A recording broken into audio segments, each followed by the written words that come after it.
Bet you weren't expecting a stream this late at night, huh? Anyway, so, live right now, we're gonna be... This will work with me. Hold on, just a second. Trying to get shit working first. One moment, please. Smells like skunk around here. Might be from outside, I don't know. Anyway, yeah, we're live on YouTube right now at 11:06 p.m.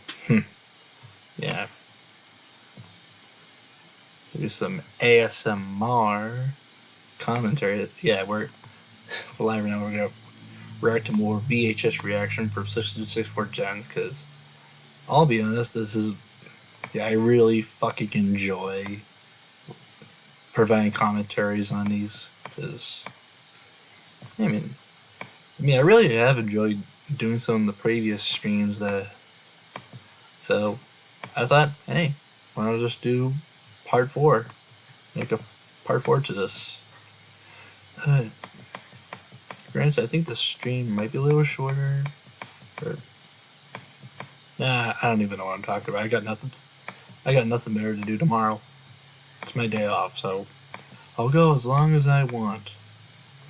So we're gonna react to a more later reaction here, like beyond 2018 or so. Which one? I might do. Let's start off with the Incredibles 2 reaction. Start off. Also, I didn't get to finish. VHS reaction to an. I love how they're doing a VHS reaction to a DVD. I didn't get to finish eating all my Halloween candy. Sonic, calm down. I love how that's how this episode starts. I didn't get to finish eating all my Halloween candy. Are we even going to do an VHS reaction episode on Thanksgiving? Yes, we are. Perfect. So, I don't know which one we're going to do. My God, I still smell We'll see and find out. Oh, shit. Something have to do with Thanksgiving. Oh, that I have one Thanksgiving VHS reaction that we can do, and it's not a ton of them. Jesus Christ. Thank God for that. Oh, should I say it now? Yeah, you should. By the way, Deltarune tomorrow. Deltarune Chapter 5. I might get around to playing the rest of Chapter 1 and, of course, Chapters 2, 3, and 4. And 5. Yeah, I just didn't really... Well, it's mainly because I have the PlayStation... I have the game on my PlayStation... I have the whole thing on my PlayStation 5, but... I'm gonna see if I can buy it off Steam or something. I don't know. I haven't really figured that out yet. I just don't want to do another PS5 hosted stream because, the controller stick drift really driving me fucking bonkers. So, sorry. Alright, hey guys, this is Sonic here. Hey guys, this is the Terra Man. Kitty. Hey guys, Hello. I'm here. And in case you didn't even know, yeah, I got plushies with me, just like in the series itself. Also, I apologize for one of the characters on the show and being named. For our special guest. That's right, I'm back. Yeah, he actually calls one of his characters the R word on here. I'm not even kidding. That R word white bear. That's really what one of the characters on the show is named. So, for obvious reasons, I'm going to call him Stupid White Bear instead, because, let's be honest, stupid's a much better term. Also,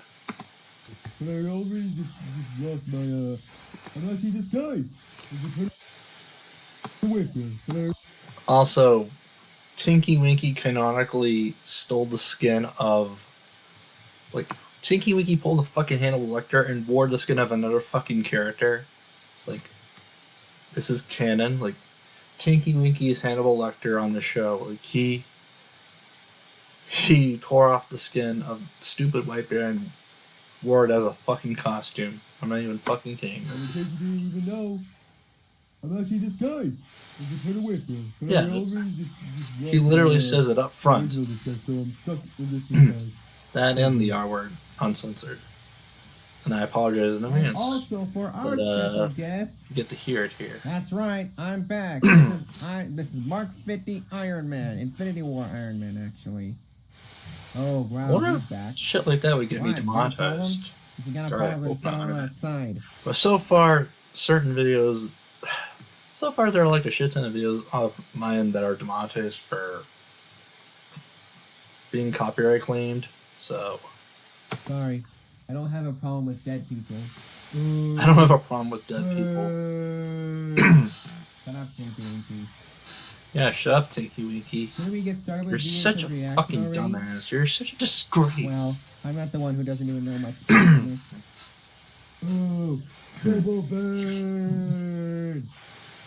Alright, enough roasting. So guys, today's episode of VHS Reaction. Shut up, Tinky Winky. You're such a disease. Is Incredibles 2. I have that. I actually have the DVD of Incredibles 2. Incredibles 2 was like... Now, if I remember, I think I might have done a reaction to it on my DVD reaction series. 3, which was last year in 2017. I have a list. Yeah. I jogged down a list of every reaction I've done on a Google Doc. Are not going to be on the fast play when we hit fast play. So we're gonna. Well, I don't think I've done one for Incredibles 2. I've done one for The Incredibles back in season 3. I might do The Incredibles 2 one of these days. Season 6.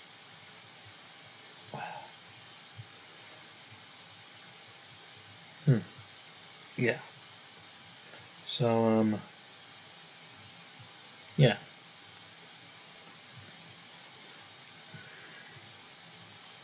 Hindsight, I fucking hate season 3 of Media Reactions for personal reasons. I wish not to discuss about it because it's not important. Not going to be on the fast play when we. Not that anyone in the chat so we're gonna have to cares. the main menu for this one. Except there's no one in the chat right now. What do you mean, because, well, besides me, because I'm the only one watching this right now. This happens every time. Just so I can actually there we go. multitask me. Like, again, the only reason why I'm watching the stream itself so I could pay attention to the chat. Disney. I don't know why Disney logos do not show up in Marvel Cinematic movies.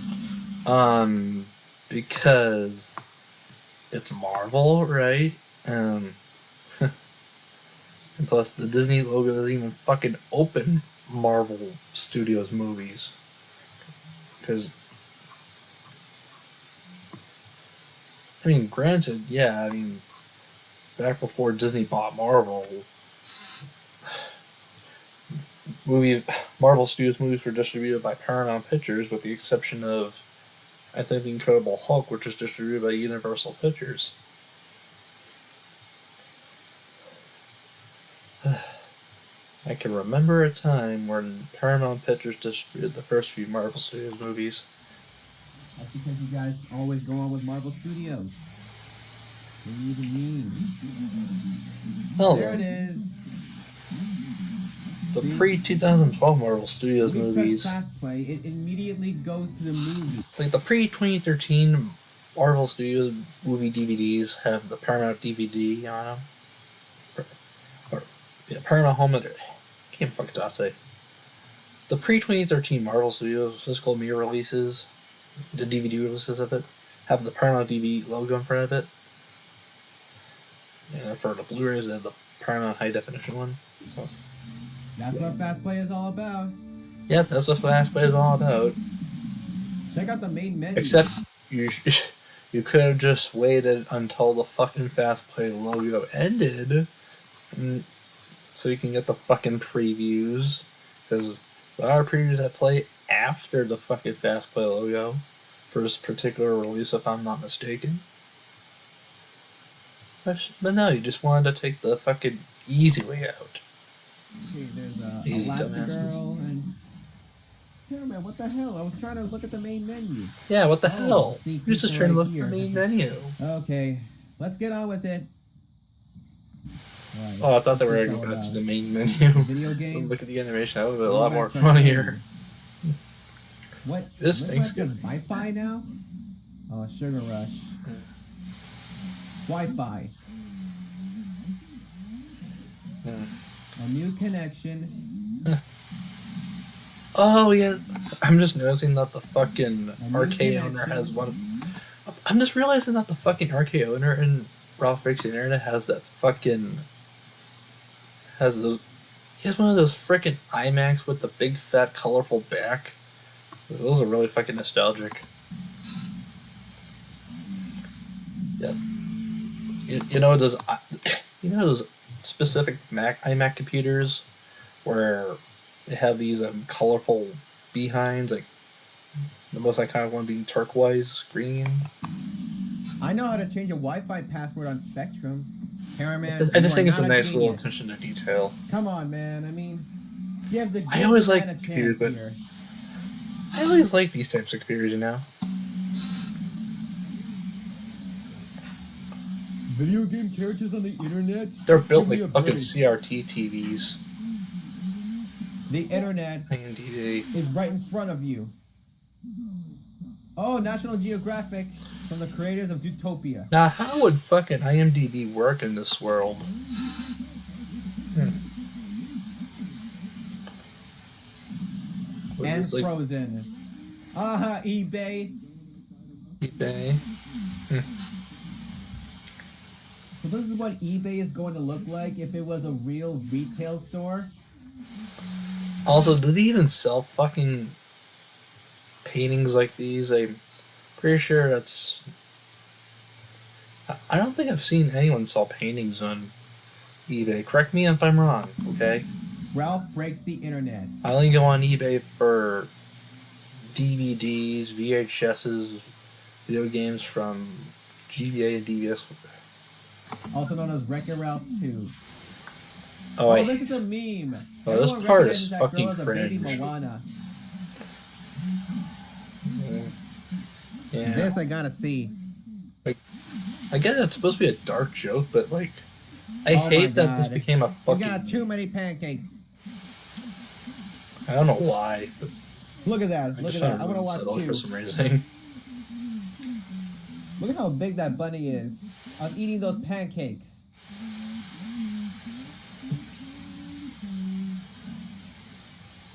Yeah, Right. yeah, they, Uh-oh. yeah, they. Yeah, the builder just lingers oh my on. God. Disney knows how to make great memes. Yeah, I gotta say, I've seen that meme before. At Pixar, we love short films. Look at those kitty birds. They tell it's a cute stories bird. in unique ways. Kitty Oh, bird. it's Lava from Inside Out. A Lou from Cars 3. Now together for the first time on Blu-ray and digital. Okay, bring home the. Yeah, I think it's clever that Pixar and Disney DVD released the short films in their own, like, box sets. That's clever. Oh, must-own collection from creative imaginations of Pixar storytelling. Oh, it's Riley's First Date. Pixar short film. This is volume 3. Monsters University. Oh, bio. What was that one again? Oh, Party Source Rex. 3 Academy Award nominees. Oh, it's Lou. And I forgot that one. I find it very interesting that they have a Monsters University short and a Toy Story short, both centering around partying. What? So Pixar, so let me get this straight.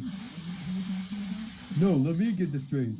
Pixar short films are basically Not to mention they both have party in the title for both. So. based on true stories? Oh, alright. Legend of Norma, Blue Umbrella, Party Central, Tales from Radiating Springs, I was June's Bio. worst day, very sad, Johnny Ray, something unless if it's not real. Why can't it even Doing be that on about her DVD? jeans, practice, Like the first two Pixar short films. Oh, this is the first What else do I Incredibles. have to say? We didn't start the fire. No, we didn't light it, just we're trying to fight it. We are also trying to fight copyright claims. Don't wanna get a strike, now making us up the lyrics right on the spot. Yeah, that song sucks, I'm sorry. I'm sorry you had to listen to that cringeworthy For the first parody time. of We Didn't Start the Fire by Billy in Joel. 4K. Billy It's Joel's gonna incredible. fucking kick my ass Look for at this. him. I There am he so goes. sorry to him in advance. Bigger. Also, to avoid The girl. getting Violet. Dash. demonetized, which Brighter. I already know the stream's gonna. I already know it's gonna happen anyway for this particular live stream. Edna. Considering there's copyrighted Oh, clips Jack. of That one's funny. The Incredibles Practical playing right Cops, now. Pings. Pings? Elastigirl. And Pals off the screen. Oh, come on! You gotta admit this is cool. Oh! That was totally wicked. Well, I honestly wonder why think. I was- Although I honestly think, come on, you gotta admit this is cool. Some more funnier line than that was totally wicked. In this movie. Oh wait, Hands that's freaking- right. I'm a Marvel hero. I'm not a Disney hero. Nor are you a Pixar hero. Well, I am unfortunately a Disney hero. Yes, you are a Disney hero. I mean, you're a Marvel hero. Nor are you a fucking Incredibles hero. Hello, Emerson. MPAC, I live New York. But you are Okay, you come on the stream and the first thing you tell me is the state where you live in. Disney. And that's it. Now let's have a look Okay. at the main menu before we wrap it up, shall we? Okay, there's Violet, Jack, Dash, and Mr. Incredible. Who else is there? Factoid, wasn't really. Is that Elastigirl? I wasn't.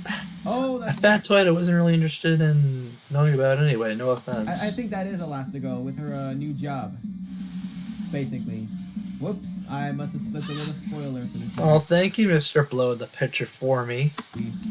You guys haven't even seen it. Then what are you sitting down here for? Watch this movie! It's like the best Pixar movie ever you can imagine. Unless if you don't do superheroes. Oh, thank you, Mr. I do superheroes. I know you do, Tinky Winky. There's a whole family. Guys, I think Tinky Winky might be my favorite character in VHS reaction. Me when they shit talk or what am I saying? I should make a whole meme. You know that sad Spider-Man meme. I should make one where they say.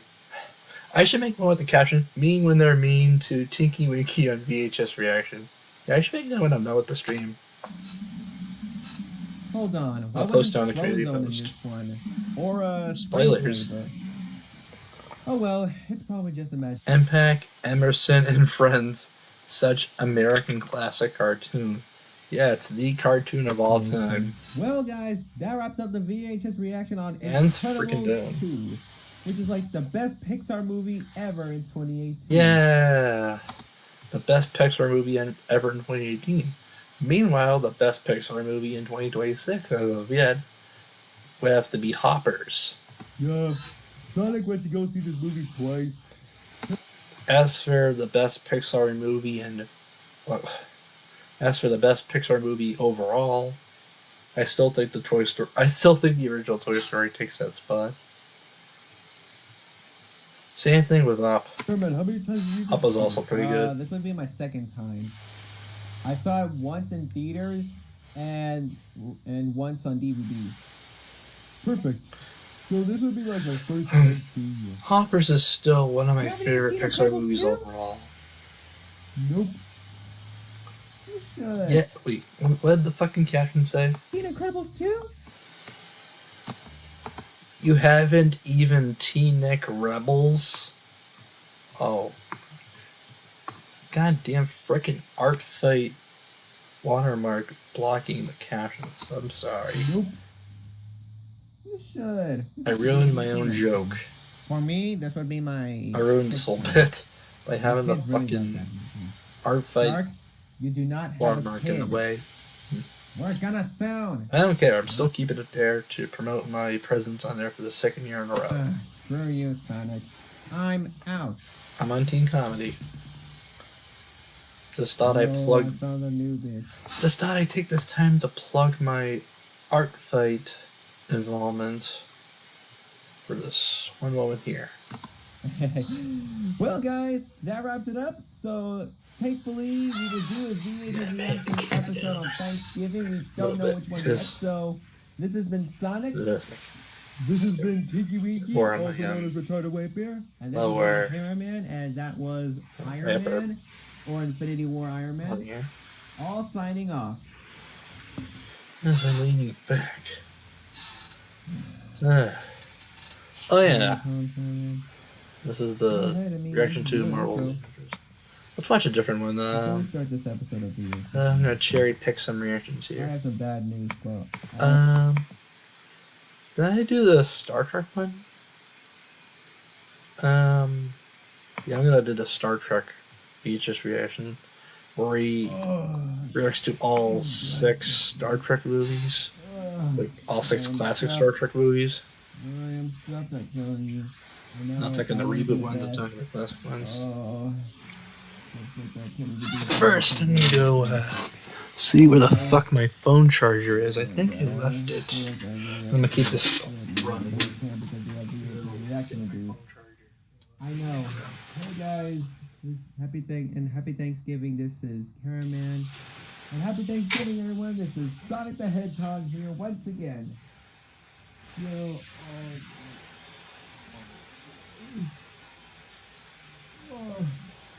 What? Can't hold it in. Well, at least it's on now. So, anyways, guys, today's reaction is going to be a little bit different.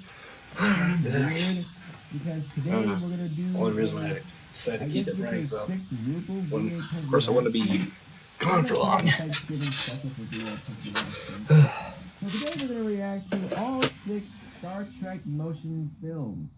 You don't know what we mean? MPAC, USA, FIFA World Cup. Yeah, I'm not interested in soccer, so yeah, that doesn't really interest me all that much. Sorry. The Wrath of Khan. Khan! The Khan screen's iconic. Voyage Home. The Final Frontier. I may not be a Star Trek guy, but I do like the fucking Khan screen clip. And The Undiscovered Country. So first things first, we're going to start off with the motion picture. We're in a Family Guy cutaway gag where William Shatner played the lead character in Fiddler on the Roof and interrupts, and afterwards he interrupts the bit by doing the Khan screen. Really funny. So let's get started. And I think Sonic went Fiddler to the on the bathroom, Roof. so he'll be back. Khan! Khan! Me serving up food for Thanksgiving. Oh, yeah. Spoilers, this is the opening for pretty much a majority of the classic Star Trek VHSs. Classic Star Trek movie VHSs. At least with the exception of one.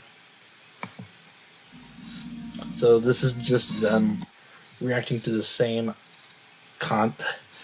This is just them reacting to the same opening content for a few times.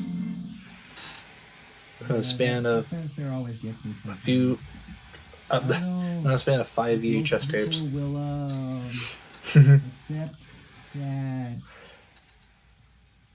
I mean, considering the length of the films, yeah, I could definitely see them lacking previews. It's like a scary logo to them, because I don't think it's a scary logo to me. You know what? I think yeah, it's not a scary logo to me, where I brought this up countless times here on this channel. 15 minutes. And I think that's Let's What? It's not gonna display the rating before the movie begins. But I don't think that's a practice they've done on home videos yet. That's part one. Anyway, No, it's not part one. That's actually the first one. also, at least since, there's no clips of movies playing in the foreground, they don't have to fucking blur anything out in retrospect. The picture. The next one is going to be. Because I think that's pretty much the reason why, Jen started doing so for a lot of his older reactions is because he, back in early 2021, he wanted to get monetized, like me. So he started his practice of blurring out copyrighted bits,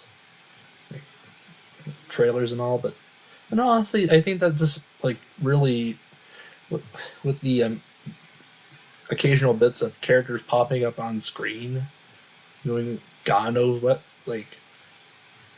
I think with the blurred, it really kills the.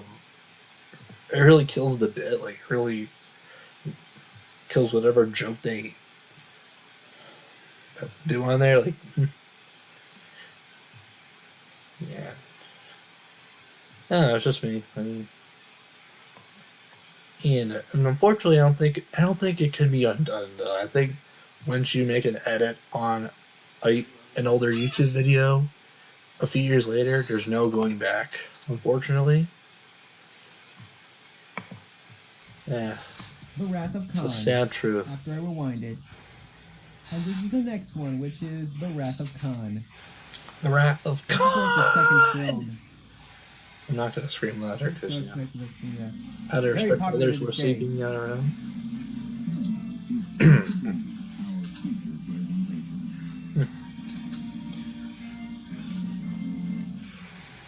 I saw this video. I think I brought this up in a previous live stream, but I think I remember some Paramount tape something with, and now we're pleased to bring you our feature presentation instead of Paramount is pleased to bring you our feature presentation.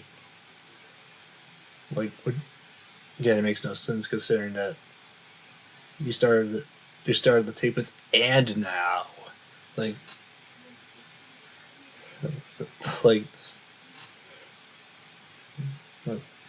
you promised previews in front of it, but didn't in the long run. But so, it's just a pet peeve I have. But although I don't remember which Paramount tapes had this little hiccup, but whatever. I digress. MPEC, I live New Hampshire. I live New York. Yeah, I was gonna say yeah. I was just gonna say I thought you lived in New York. I live in New Hampshire. You live in New York. So, I don't mean to be rude, but you could have phrased that better. You are younger than me, so I saw this video I could totally of, understand. Super Villain Bowl, and it said that Khan was like a super villain. Yeah, he is a super villain. Khan! I was gonna wait for someone else to say it, but I'm not going to wait all day. At least he acknowledged the fucking con screen clip. And then he gets dropped down below. People gets eaten by all day. He was like, Khan, Super Villain Bowl, and it said that Khan was like a super villain. Yeah. He was like, Khan! I was gonna wait for someone else to say it, but I'm not going to wait all day. Yeah, and of course that Family Guy clip I brought up earlier with William Shatner screaming Khan while playing as a lead character in Phil on the roof. and there's also a clip of Seinfeld where George Costanza yells Khan. He yells it out loud in the fucking diner. Khan! I was gonna wait for someone else to say it. I forgot the context of that very clip, but and then he gets dropped down below. it's fucking funny. And gets eaten by a beast, by Boba Fett. No, that's not Boba Fett. Jabba the Hutt. Let me get my name from. The film has been modified from its original version and has been formatted to fit to this screen. Yeah, it's been formatted to fit to this screen and not formatted to fit this screen. I don't know why they had a second two to it. Like, format to fit to this screen doesn't make any sense. I mean, again, this is back when Jones was younger, so like just interpret it there. But like, I don't know why I'm making this a nitpick. That's probably taking so long in Oh, the yeah. bathroom, man. I mean, I remember the Search for SquarePants movie having an older Paramount logo during it. Like, they had like a screenshot of, they had a fucking screen grab of one of the older Paramount logos. I'm like, there was this whole meta joke in, like, during the movie, like, during the scene where SpongeBob and the Dutchman were going through the seven challenges, the whole montage, and then with 12th Street Rag playing in the background. And the film, like, the film distorts and, like, randomly stops, and it cuts to a Paramount. It cuts to one of the old vintage Paramount logo variants, like a screen grab of it, with a voiceover going, "We interrupt this movie to bring you this important message. We interrupt this movie to bring you an important message from Paramount Studios." And it cuts to the fucking realistic talking fish head, who this movie calls J.K. Fishless for some reason. And he's voiced by George Lopez. And yeah, I mean, if you've seen the movie, you know what I'm talking about, but that was one of my favorite bits from the movie. Again, I don't think Search for SquarePants was that bad. I think it's a major step up from Sponge on the Run in terms of main theatrical SpongeBob movies. Yes. I don't think I brought this up, but I think Sponge on the Run, like, in retrospect, is a bad movie, in my opinion. But I'll save those thoughts when I do the SpongeBob movie tier list, and I will do a video where I will do a tier list video on the SpongeBob movies. And I will also include the spin-off ones. Stay tuned for that. we have to go. It's just a Thanksgiving feast. We can get over it easy. I say that again, cameraman. And next one is gonna be the Search for Spock. It's just a Thanksgiving And feast. the next one is the Search for Spock. You know what? Search for Spock pants. But I think we might not split this up into two parts because Big we're halfway guy. done. Big guy. Big guy. By this point, Big guy. Spock Bob. Big guy. Pants okay. Spock Bob. Big guy. Pants Man, I can't okay. believe most of these Star Trek films have this. Wait, what? Oh, I thought they had the previous Man, I can't preview believe most list of these one Star for a Trek moment. films have this. I was talking over the fucking announcer. That occurs when there's no previews at all. Oh, sorry. Yep. This camera's running low. Basically, my phone said back power low. I don't know how I got power low so fast. Like, is he recording this on a fucking camcorder? Like, camcorder? Like, does he have his... Is he using a fucking video camera to record this, or like a smartphone camera? But I think it might be a video camera, considering this is from, I think, 2018. So, excuse me. I think the later reaction videos he's done, he uses a smartphone camera.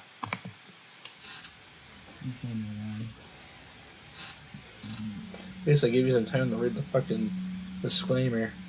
I think we'll get Licensed only for non-commercial, private exhibition in homes, any public performance or other I use, think so. or blah blah blah. And the next one is going to be The Voyage Home. The Voyage And Home. the next one is going to be The Voyage Home. The Voyage Home. I'm so sorry, Karen, man. I know. You really had to take a shit, did you? Yeah, I did. What the fuck? Okay, see, this is what I was talking about. This is what I was talking about. I'm so sorry, Karen, man. I know. You really had to take a shit, did you? Yeah, I did.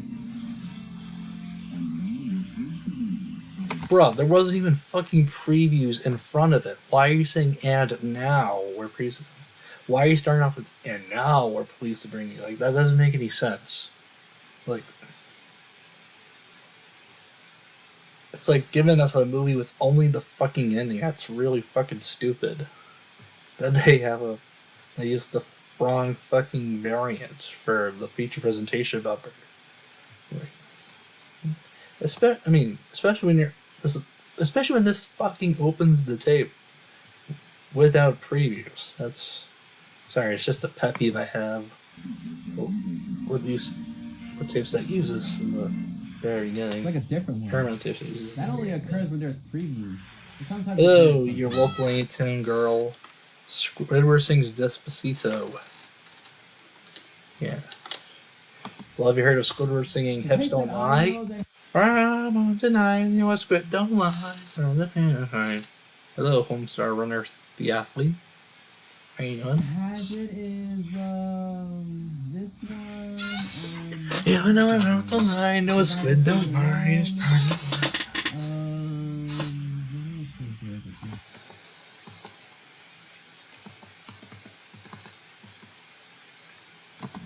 like a different one. That only occurs when there's previews. Sometimes. See, even they acknowledge it. I think, yeah, they're even bringing it up as well. My point stands. That I know that Hazard is. That's exactly my fucking point. Thank you for acknowledging it. Except I already beat you. No, I mean there was a Survivor Season 1 tape that opened with Paramount is pleased to bring you. And I know there's another that had now we're pleased to bring you, so you're half right. We saw you already seen this reaction. You already saw the reaction, I think. I love how they have like this little message before the logo starts. Century and beyond. That's pretty clever. Right. Oh, there it is. The Paramount logo. Now, does that little message open the movie itself, or is it just for the tape? Excuse me. Bless you. Correct me if I'm wrong.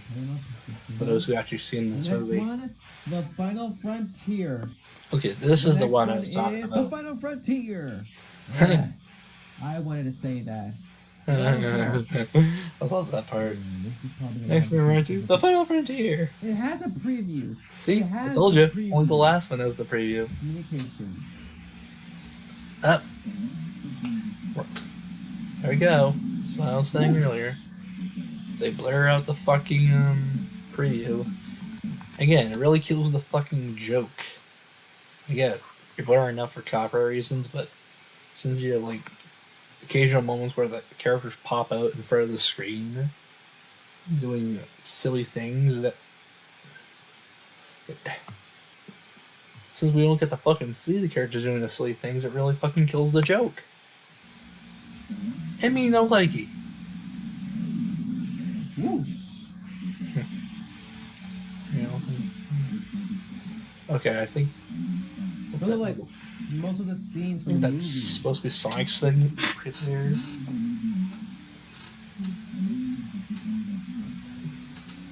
Whoa, look at that. Yeah, no, also wasted potential because of the fucking blur. One or the other. Wow, that's great.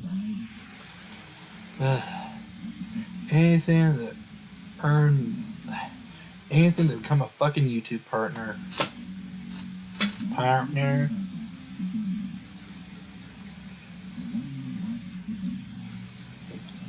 One Last Adventure. Which one is that one?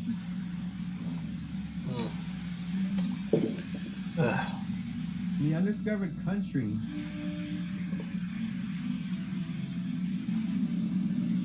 Whoosh. Whoosh. This little whoosh. That's the one with everyone we're going to react to next. Start date, December 13th, 1991. Captain Song. Bro, how did you know that? December 13th, 1991. Seriously, every time I hear Captain's Log Stardate, I'm like, it automatically goes to Christian. Like, I think of Christian every time I hear that fucking term, that fucking phrase. Sorry, it is.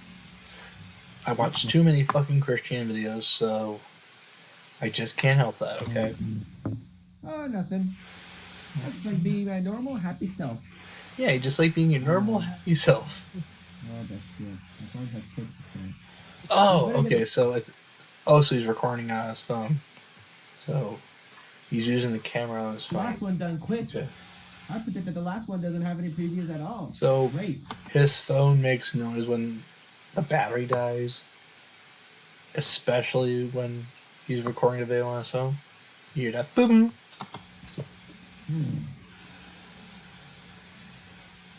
Yep.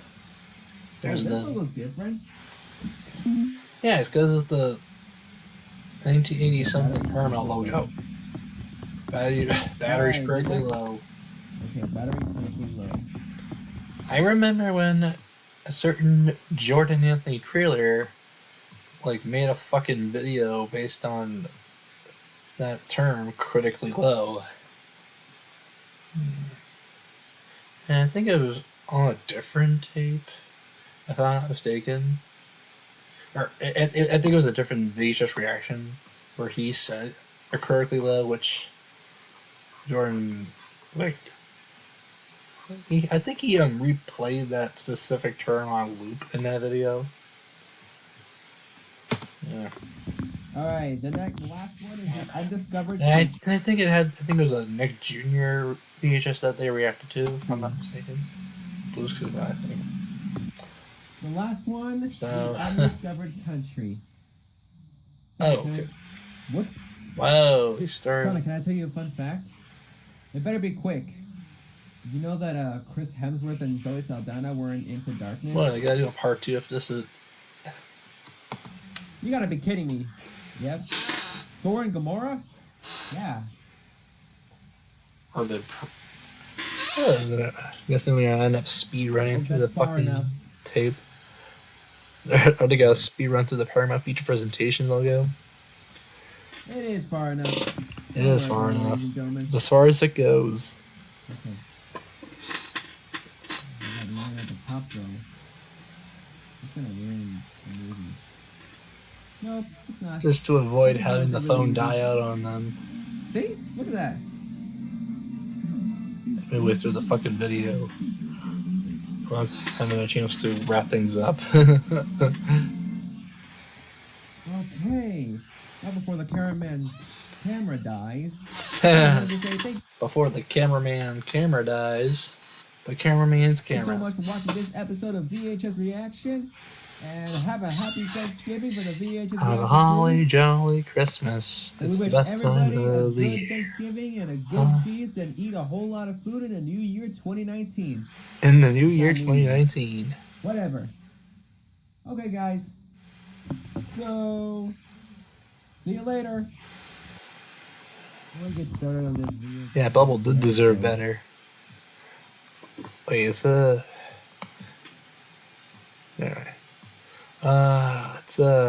Let's watch the nautical nonsense reaction. Yeah, this video was made in response to Stephen Hilberg's passing in November 2018. Yeah, November 30th, 2018 was when it was uploaded. And he, like, I'll let it play out, so I'm not gonna spoil anything this time.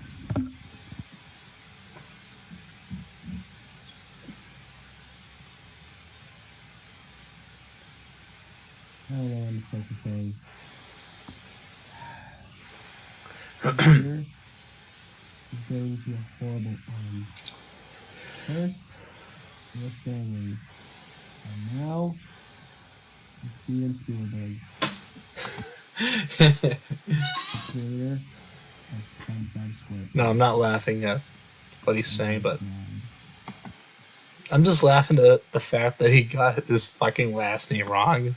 Like, if you take that out of context, like, if you take the creator SpongeBob thing out of context, like it sounded like he was saying that it sounded like he was saying that Steven Spielberg died, which of course that's obviously not the case. He just mispronounced Hillenberg's last name.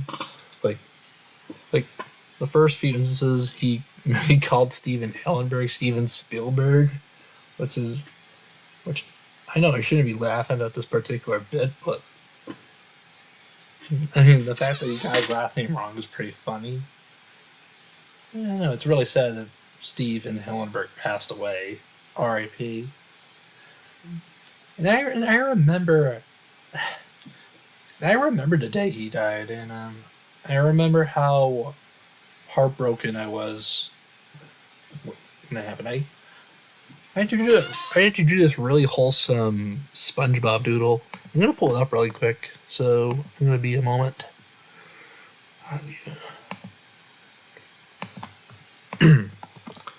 While we're on the subject, I drew it right on the day when the news broke of his death, and this is before I started making videos on YouTube. So,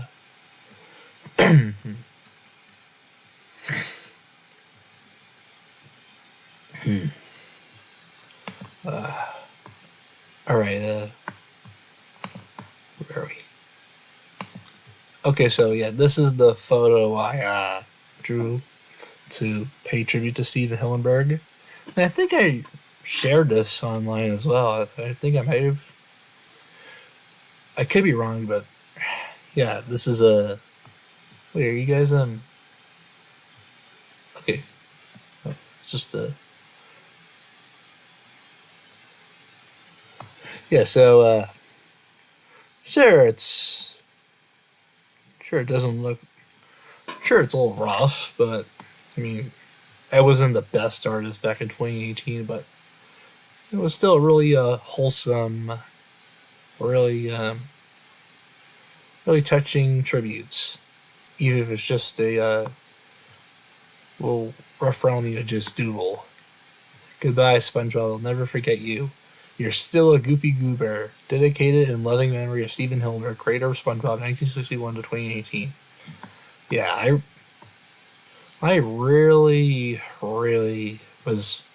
Like, considering how big of a fan I am of the show, that news really broke me. Like,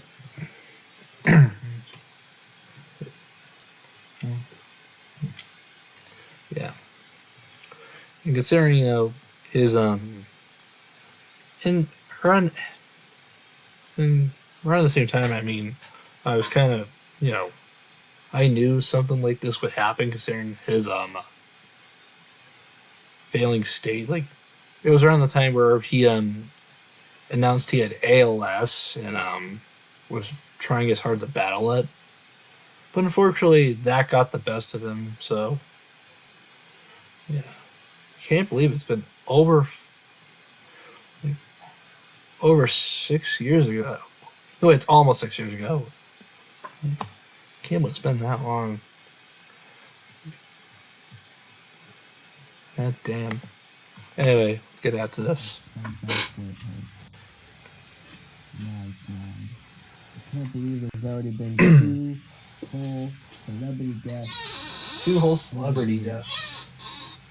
And I also remember when Stan Lee passed away too. Hey guys, this is Sonic, and I'm the only one here. Yeah.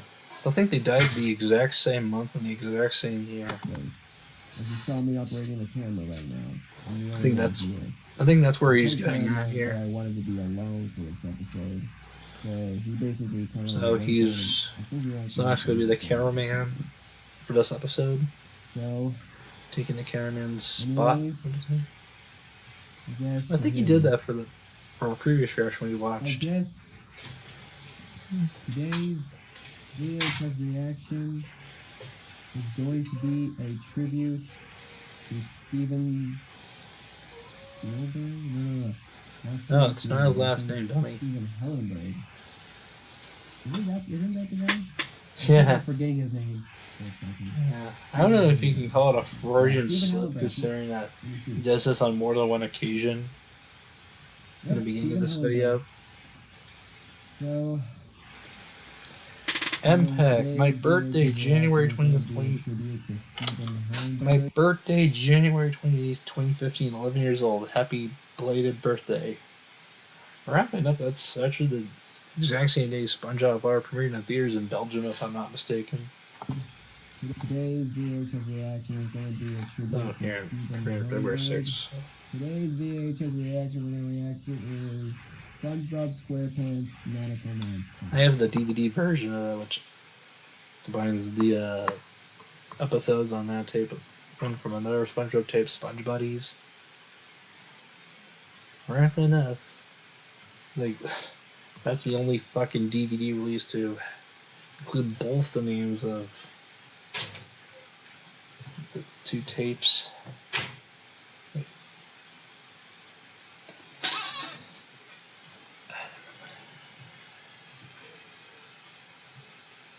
No one of those streamers? I'll say it anyway. Hello, streamers! Yeah,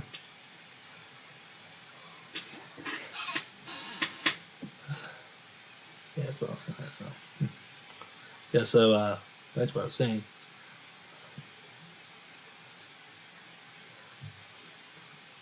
Finally up the Berkshires.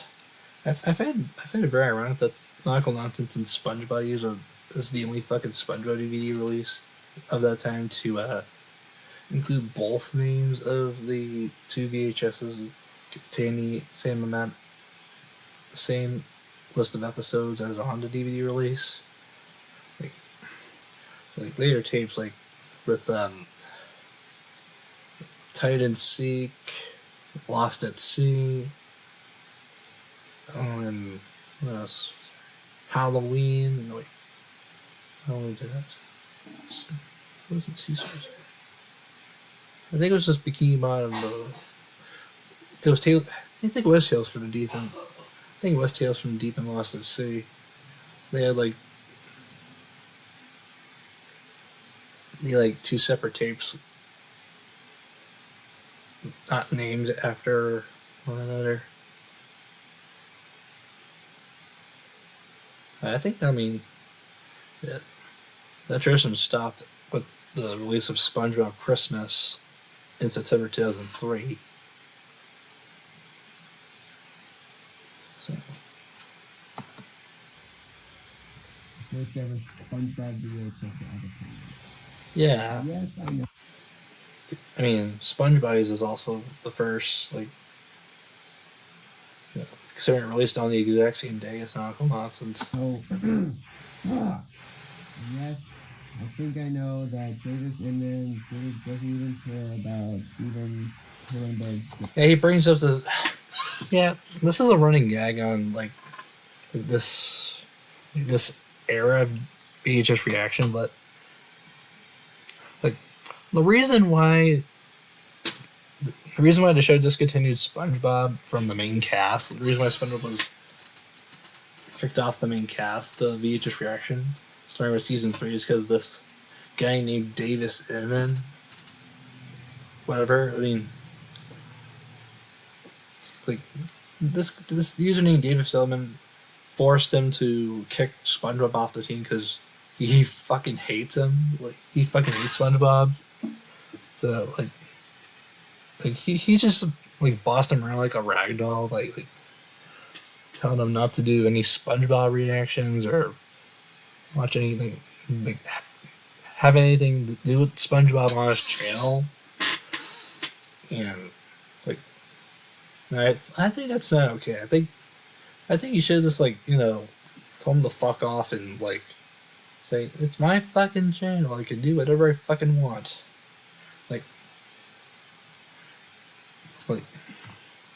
I can respect this guy's opinion, but if I was in that situation, if I were in Jen's shoes, I'd tell him to fuck off and leave me alone, and I can have any characters I want, I can have any show I want.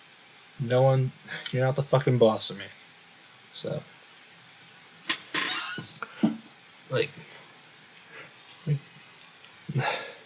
yeah, Davis Hillman basically requesting to have SpongeBob off the show, and so he did just that. And And even afterward, he continues to be brought up in the conversation about how he hates SpongeBob, and of course he wouldn't even care about the death of the creator and all that.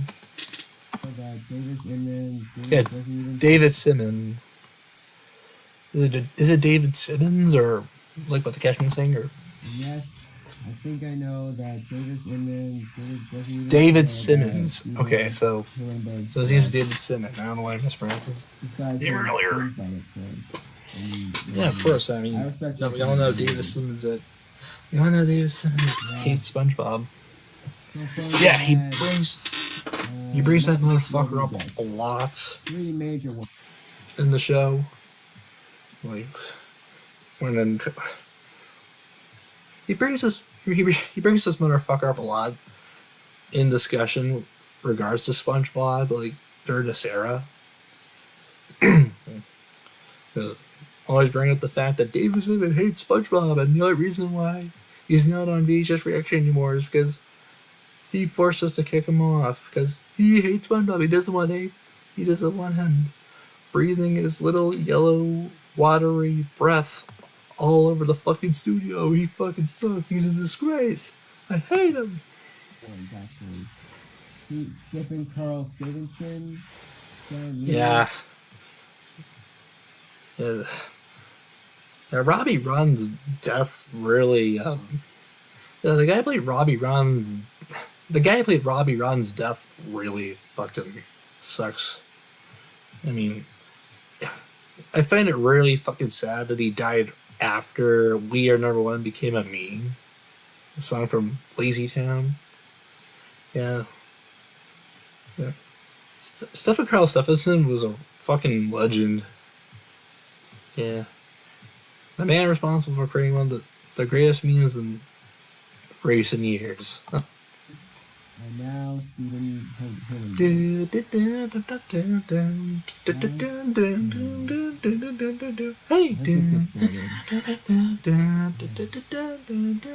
we are number one. Hey, we are number one. We Are Number One's the best Lazy Town song. It's a very fucking catchy song for a preschool show song. Now listen closely. Here's a little lesson in trickery. This is going down in history. If you want to be a villain number one, you have to chase a superhero on the run. SpongeBob SquarePants.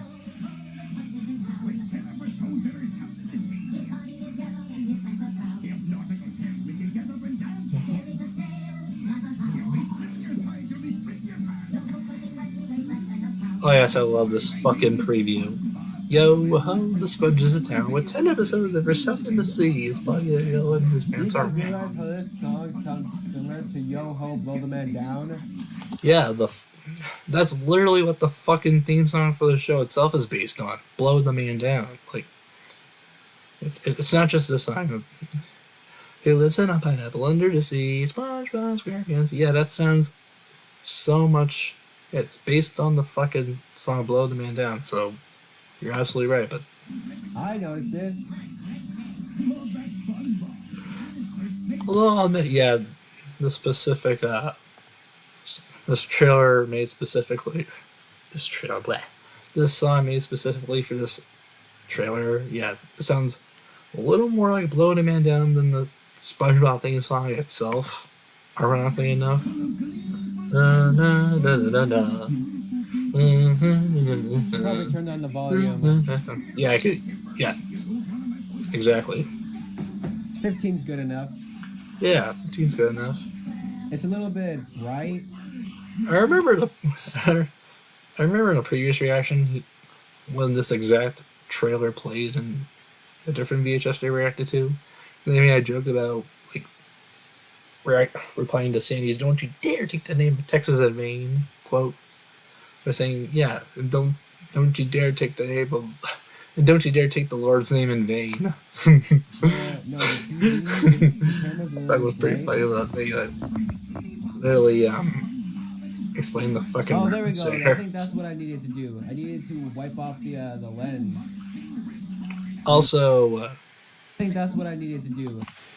I find it very fucking weird that they have the Nautical Nonsense and Sponge Buddies DVD lined up with the Nautical Nonsense VHS and not with the Sponge Buddies one, despite the fact that Sponge Buddies is also in the name of the fucking DVD. Again, the only SpongeBob DVD released to do so during this period. Off the lens. It was getting a little bit lighter, so it doesn't matter. Tor Bikini Bottom while putting on a wetsuit. On TV. Or at the very least, they could have just fucking titled the DVD Nautical Nonsense. Although, if I remember correctly, the Nautical Nonsense and Sponge Buddies DVD re-released in certain countries. Like, they had a repackaging of the DVD that simply titled it Nautical Nonsense. The first 10 episodes on VHS and DVD. That is, according to what I read on the Encyclopedia SpongeBobia. Here we go. SpongeBob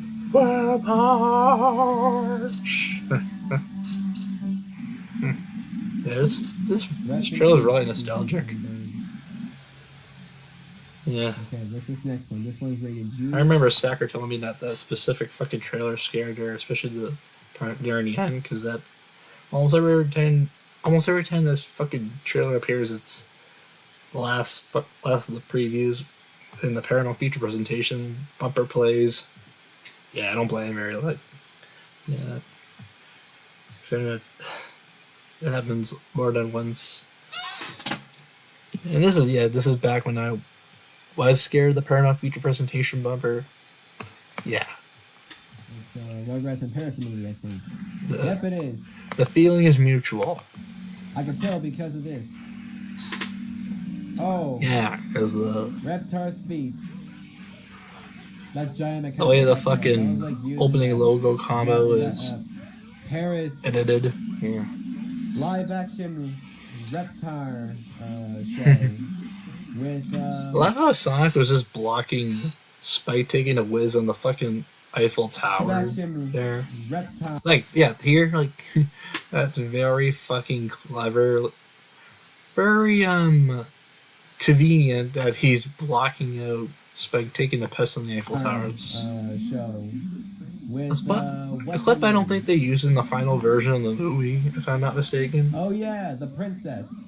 I think that's what Chucky called her before. I haven't seen this film in years, but I don't think they took. I don't think they brought Spike with them on their family vacation to. I don't think they brought Spike with them on the trip to Paris in the movie. The princess. I think that I'll call it that. The princess. Again, I haven't seen this movie in years, so someone please correct me. Okay, this is the Decadent Diapers. A modern version of these like exact same shit was popping up on almost every Nickelodeon tape from 2001 to 2000. Like later, it's like 2003. A modern version of that would be the fucking Bumblebee DVD. Would be the fucking Bumblebee movie trailer appearing. Like that film came out in 2018, and the trailer for that appeared in like PG rated, PG-13 rated movies. Years later, it's like 2020. Correct me if I'm wrong. I vividly remember spotting the Bumblebee trailer. I think it was on the Sponge on the Run DVD, if I remember correctly.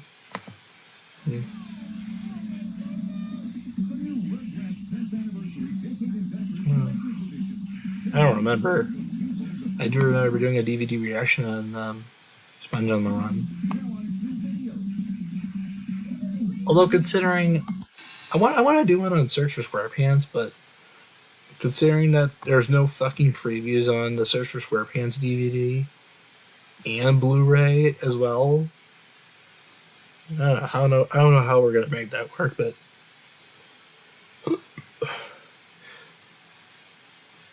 stay tuned for a little workaround. Although Whoa. I might do a remastered version I of wonder this if one that's on DVD. Now that I have the DVD itself, although I technically already Oh, that's the what I remastered heard. version with the DVD. Whatever, I'll make a remastered version. Stay tuned for that in the future. Yeah. It has definitely got to be me. Maybe I did vote for it. I don't know. They always do that gag whenever you can that specific spot in a specific trailer. Me, Okay. yeah, me. This is for you, Steven Hillenberg. Yeah, I'm sure he'll definitely enjoy the Paramount feature presentation bumper with Sonic the Hedgehog dancing in front of it. Unfortunately, the cameraman isn't here. I'll fill in for him. I'm just gonna do my best cameraman impression. Hello, cameraman. What did you think about the previews? Well, I think that. Well, I think that Steven Hillenberg didn't deserve to die. We'll be remembered as I'm pretty sure it's not what the fucking cameraman sounds like. If anything, literally, Sonic the Hedgehog and the cameraman both have the exact same fucking voice, so I can't really tell these. I really can't tell them apart. They don't have their own distinguishable voices, so. I mean, the joke would be a lot more funnier if he actually sounds a lot like what the actual cameraman sounds like. He didn't even. It'd be a lot more funnier.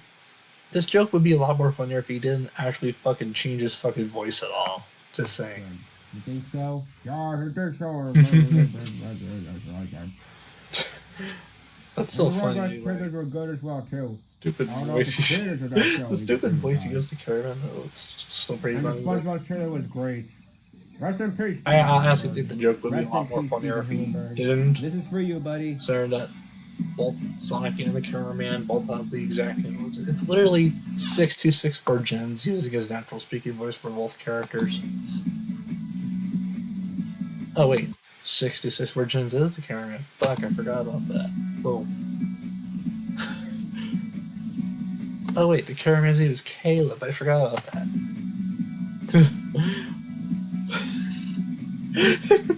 there were some earlier episodes I think I remember reacting to where he literally name drops himself.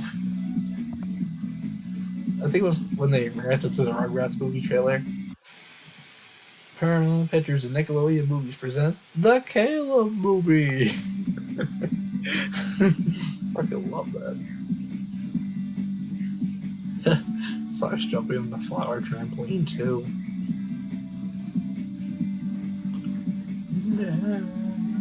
No. I'll have to admit this is a very weird Nickelodeon bumper right here. Like,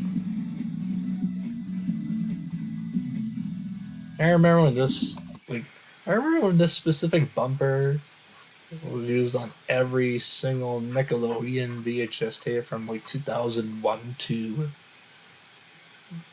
at least 2003. I mean, yeah, see the little blip of grayscale. Also, I was gonna. Also, I remember. I also be remiss if I didn't mention that this exact logo combo, this exact Paramount Nickelodeon logo combo appeared on the It's a SpongeBob Christmas Blu-ray. Like if you played the bonus episodes, which are literally the exact same lineup as Nautical Nonsense and Sponge Buddies, it literally opens with the Paramount and Nickelodeon logo combo from this tape, followed by the intro. Like they literally used the fucking masters from Nautical Nonsense and Sponge Buddies DVD and VHS for the bonus episodes.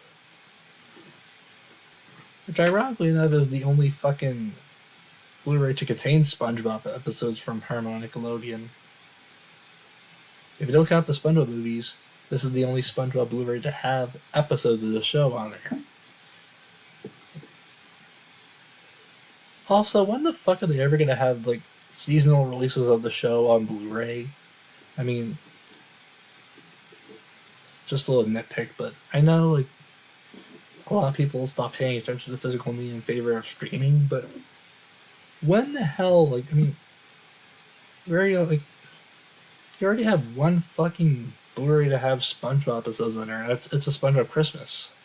Again, if you discount the theatrical movies, I mean, when are we gonna get like SpongeBob season releases on Blu-ray? Like, have all 15 or no, all 16 seasons on Blu-ray? Like, I think that's. I mean, for fuck's sake, you already got The Simpsons on Blu-ray and South Park on Blu-ray. Like, wait, The Simpsons is not Paramount. What the fuck am I talking about? I mean, I do know that 20th Century Fox has released The Simpsons on Blu-ray, like certain seasons of The Simpsons, and all 26 seasons of South Park as of 2026. Well, and well, the first 26 seasons of South Park have DVD and Blu-ray releases. Why not do the same thing with SpongeBob? Why not have seasons 1 through 16 have DVD releases? Like, why not have SpongeBob? Why not have seasons 1 through 16 of SpongeBob have Blu-ray releases? I mean, it'd be really fucking cool if we like, I'd definitely be down to buying a SpongeBob Blu-ray release. I would definitely be down to buy a SpongeBob season 1, season 2, season 3 Blu-ray. Like, I mean, sign me the fuck up if you actually get to it. I would be one of the first motherfuckers to buy it. So, I mean, although if I remember correctly, there are bootleg SpongeBob season Blu-rays out there. I mean, I do know there's bootleg Simpsons season 32 Blu-rays, and same thing with Family Guy season 18 onward on Blu-ray DVD sets are no, not bootleg. Well, there you go. I also do. I think there are some bootleg Blu-rays of Family Guy and The Simpsons as well. I'm gonna check out the I'm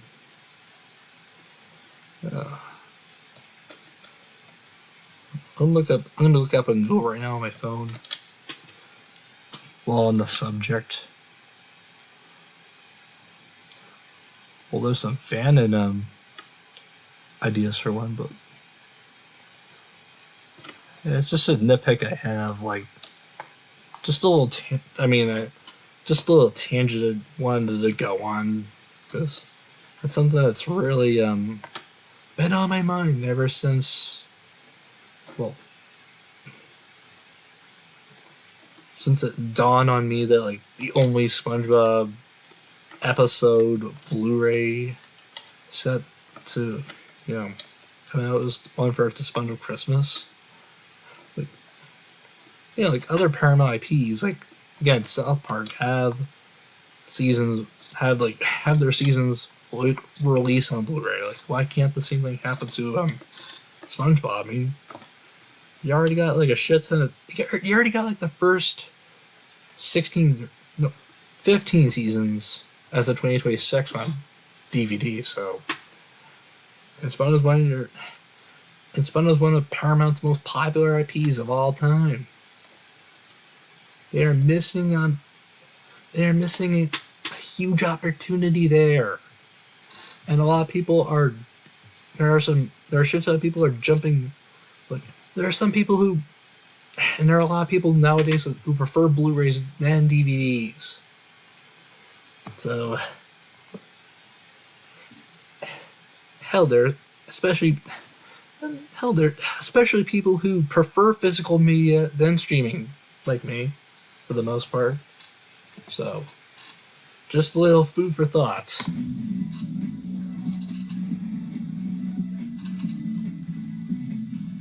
Paramount, currently giving you this golden opportunity. No copyrights. Yeah, no copyrights. No, guys. That wraps up the VHS reaction on SpongeBob SquarePants Nautical Nonsense. Has he done one This on is a Sponge tribute to Buddies? Steven Hillenburg. Wait, I think he's done a VHS reaction on Sponge Buddies as well. Rest in peace, Steven Hillenburg. Now my SpongeBob VHS collection is incomplete. Again, the only SpongeBob VHSs I have are for I have the Seascape Capers, Fear of a Krabby Patty. I think those are the only two I have officially. I can totally discount the custom fan made Bud vs. SpongeBob Christmas. Yeah, what I'm trying to say is I need to build up. I just need to build my collection here. But although I'm not gonna do it yet, I'm thinking about buying. I'm thinking about buying all the Simpsons seasons on DVD first before I do that, because I want to own like all 20 seasons of Simpsons they have on DVD. I mean, considering the current state of Disney's home entertainment wing, I doubt they're gonna release season 21 onward. I'm sorry, the Mario movie set I have right now is hanging off the fucking shelf over here. Is distracting me. I'll put it back over here. For so many distractions. So many distractions. Excuse me. Oh, I'm sorry. Sorry about that brief standing ovation, but look, fucking hell. Excuse me. I got tangled up. Fucking desk mat got tangled up with one of the legs, one of the wheels of this computer chair. Yeah, I do have I have a desk, not desk mat, what am I saying? I had this,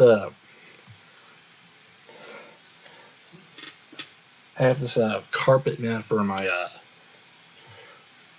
rolly, office chair, my desk chair, so, and can't fucking toss it.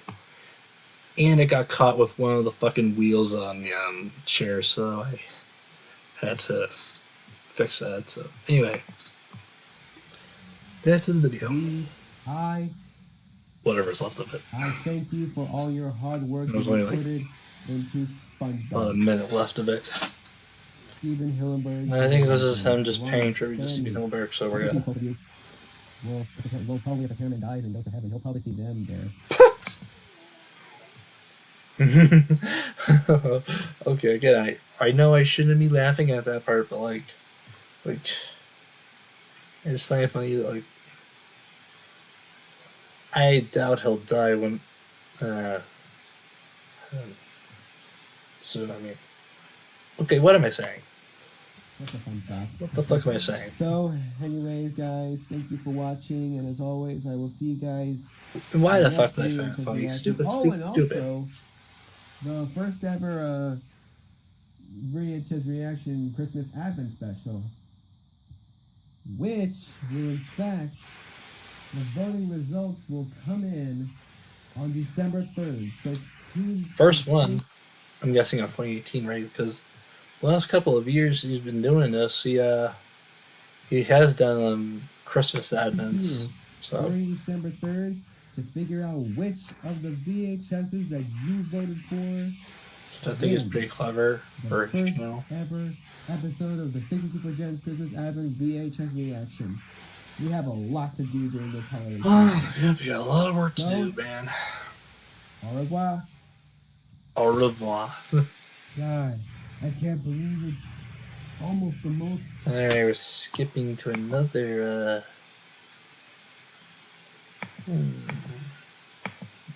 Let's do a more later one. How about... Let's watch this. Let's watch the live stream he did. Like, yes, he's done a couple VHS reaction live streams. Like, both of which being the season premieres. Yeah, he's hosted and he's also like done 5,000 subscriber specials for oh yeah, he's also done 5,000 subscriber specials. Blah. He's also done. He also has made his 5,000 subscriber special live streams as VHS reactions. But first, I want to watch what was it, the season 5 premiere stream. Now, interestingly enough, like his idea of doing like his idea of opening the season with a live stream pretty much inspired me to make the DVD reaction season 2 premiere live stream from way back when. You remember back in September 2021 when I opened the reaction season 2 with the live stream? Good times. So yeah, let's watch this one, which is a lot shorter than expected. The season 6 one's a little longer. It went up to like an hour. This one goes up to like 26 minutes. I'm not sure what circumstances forced them to stop like this early on, but this, like I'm not sure what circumstances forced them to stop like this soon. But whatever. I haven't watched the whole thing in a while. Note the like there. Nice. Oh, we got our first comment. Looks like it's from Mickey Mouse, Amphibia, and DSCI Fan 2007. Yeah. This guy sucks. Yeah. Yeah. I mean, that's kind of obvious. I mean, like, we're doing our first VHS reaction live. Yeah, I'm gonna have I want the chat open people here. are coming in, only 3. Yeah. Oh, I closed it. Well, when this video come out, or live stream, whatever, August 27th, 2019. Anybody else live? I found it really cool that this is how he opened season 5. The milestone 5th season of VHS Oh, Reaction. we got another like. 2? Only 2 likes. Yeah. Bro, if I ever do another Alright. media reaction premiere live stream, Hello, everybody. I'm gonna be You guys. Got the message. because the one I did for season 2, it was using I used fucking StreamYard for it, and I used, well, not this laptop, but an older laptop I had. And of course, I had like my mobile desk underneath, so that way, in case it overheated, it wouldn't burn my fucking bed, and of course the house overall, but like, in order to prevent a fire from happening, I had to have a desk underneath to keep it something plastic underneath, so. And I had the fucking laptop facing the TV screen. And this is back when my brother and I shared the exact same room. So we had like a double bed. So I pretty much had this laptop on the left side of the bed. I think I alternated between beds like depending on the first few minutes or so. I could be wrong. No, wait. I kept it on the I kept the laptop on the bed at all times, on the left bed, and I had the webcam point towards the TV since considering that the webcam only faced towards me. I had it face towards the TV screen, and since there's no camera control, you can't zoom in or anything because it's StreamYard. I had the camera faced entirely away from it, and And I think I had it plugged in so I couldn't, go as far at like a limited distance. So, and of course, there were obviously cameos from my brother and all, and any other folks who live here. So, it was not the best reaction. So, it was not the best beat reaction. So, in retrospect, yeah.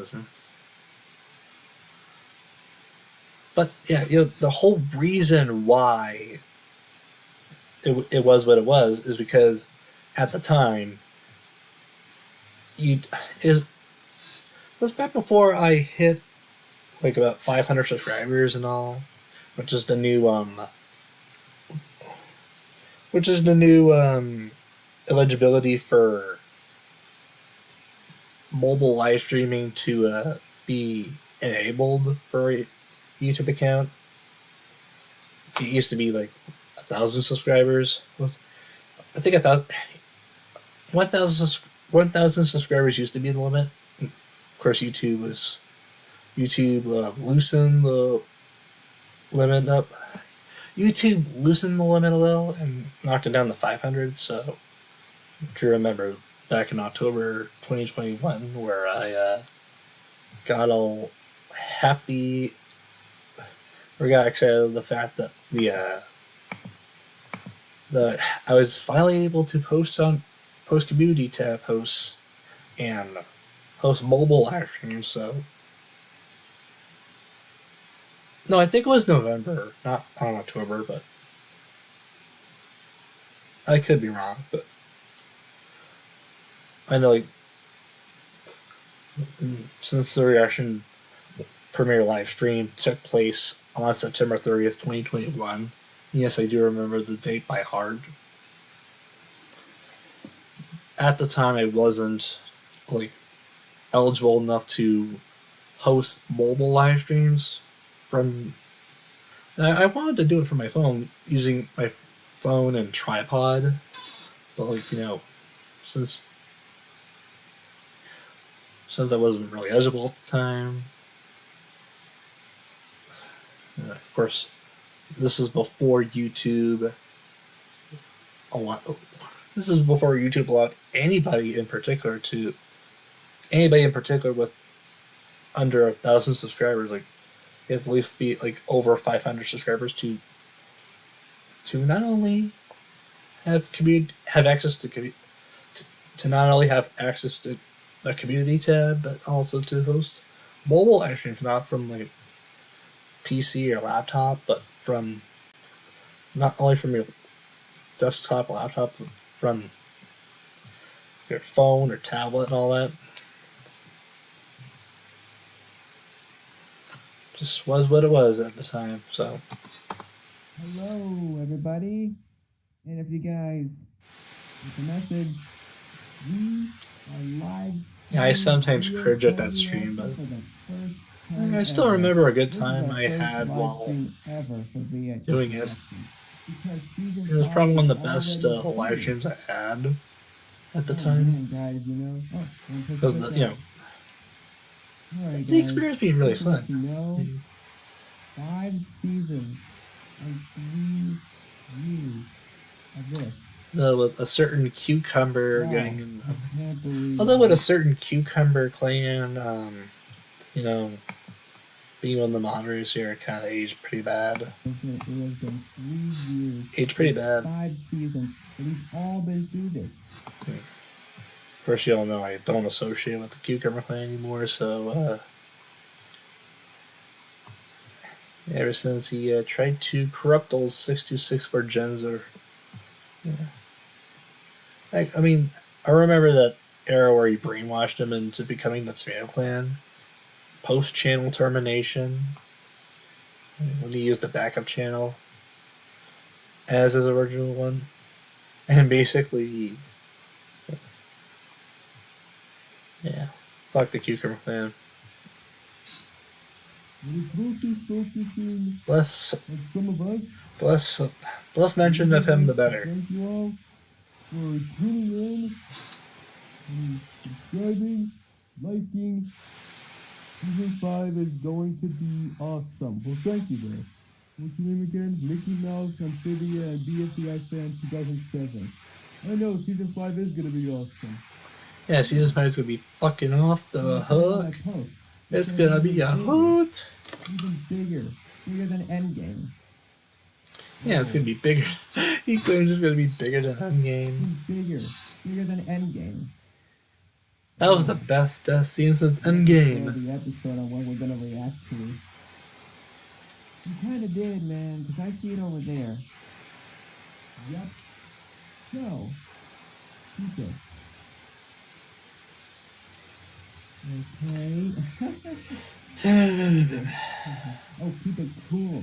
I saw the emoji. Right there, and he said, keep it cool. Okay, ladies and gentlemen, so today's VHS reaction we're going to react to is going to be... Can I get a little bit of a drum roll, please? Eventually there's no drum roll, so I'll just use the beat marker. I'm not gonna do it yet. I'm gonna catch my breath here.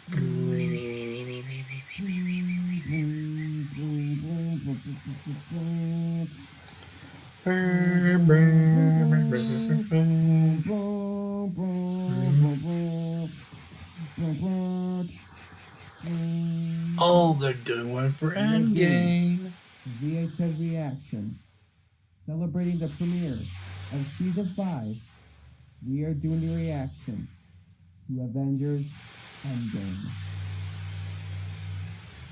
And all the Avengers are here with us. We have... Come on, guys. Stop the emotion picture. Okay. Alright, guys. So we'll do this together. We will do this Season 5 premiere together. I'm gonna get left already. Okay, so we'll do Season 5, the biggest season of all. Come on, guys. I mean, Avengers Endgame is the biggest movie of the year. I mean, the biggest movie around the world. So why don't we try to make this the biggest VHS reaction ever? You will do it? The biggest ever, you say? Whatever it takes. The old man has a point. I'm not saying this because I'm currently alive right now. Around. So yeah, VHS Reaction Season 5 will be great. As of what one person said. Okay guys, so now that we're all here, I'm going to some people who are just not talking right now. I'll show you who is here. We have here, just got out of the way. And this guy too, because they're not in the episode. They have the squad with them. Got the whole squad here. Man, Doctor Strange. Spider-Man! Oh, where? Spider-Man! Oh, God. Yeah, Spidey's dead. Sony let him go. Aquaman, Mira, Rocket Raccoon, Old Mistake, Hulk, Black Widow. Let's turn around. I am Groot. Captain Marvel. The Wasp.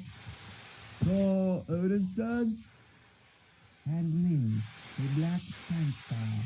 We are all here to celebrate the VHS Reaction Season 5 premiere. Yep. And let's get this. Biggest opening ever started. It's gonna be awesome, I can tell you that. And no, I do not own a 4K. That must be a lot of people in the premiere. Of course it is. It's the biggest VHS reaction ever. We're gonna make this the biggest VHS reaction ever. So, here we go with the VHS reaction to Avengers Endgame. Alright, let's go, boys. Man, it's gonna be awesome. This will be awesome. I think I may have found a DVD in there. This is a language select menu. Woo. All Marvel movies. All Disney movies. Oh, that's interesting. Wait. Oh my god. I almost thought that. Ding. You know what's funny? I almost thought that the Endgame movie was going to start already. We're doing this. Why on the Blu-ray, fuck by would you the think way. the Blu-ray would start off with the fucking movie? All right, everybody ready? Stupid. Let's do this. Okay. All right, here we go.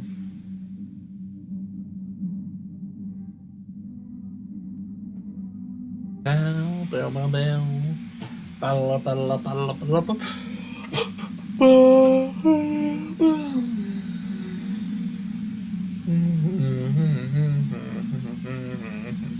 Oh, did I ever mention I was in this? I'm so sorry.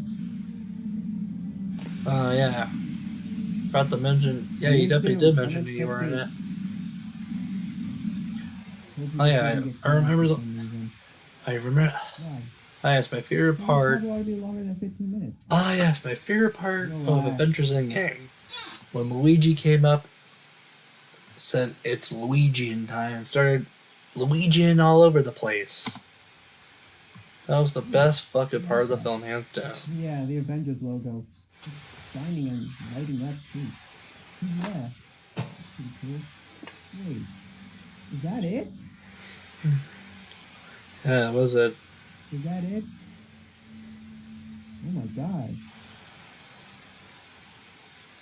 That is short. No, like every Marvel movie, it happens. Man, I thought this was gonna have 2D for a second. Wait, hold on. I just remembered.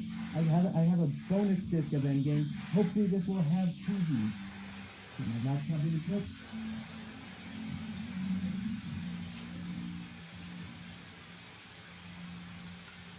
I really didn't know that this was going to be short. Like every Marvel movie.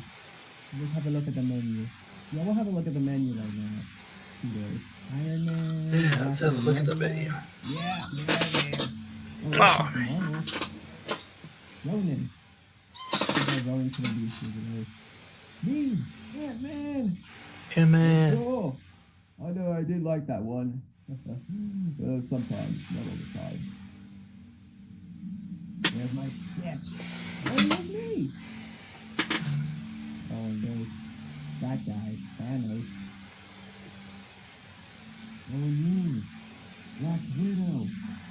Yeah, oh man, that's so good.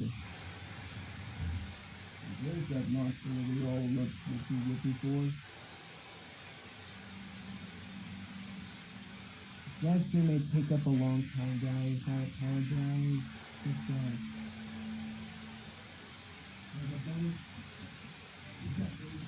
sorry. There's a bonus disc inside my laptop. Wait, what? I apologize. Just,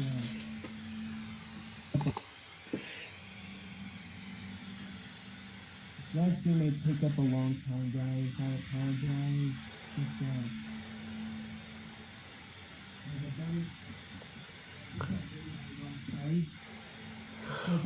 Oh, I thought it's fucking dad or something walked in, or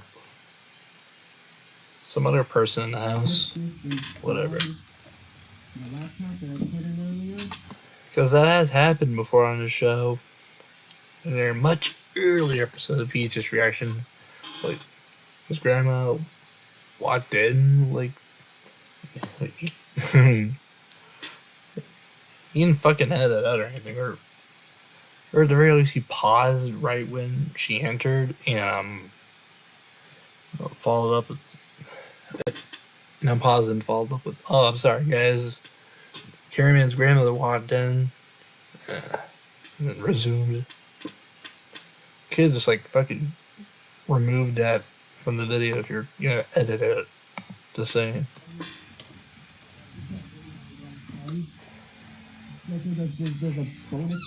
Have you played Deltarune? Well, yeah, I've only played the first. I played like played about like the first half of. I played about the first half of I played about the first half of chapter 1. I haven't played the rest of that and the other 4 chapters yet. So, yeah, Deltron today. It's after midnight. The laptop that I put in earlier is a bonus disc. Hopefully this will have previews. If not, we'll save the bonus VHS reaction. Unfortunately, this one doesn't have any previews, so well, you know what I mean.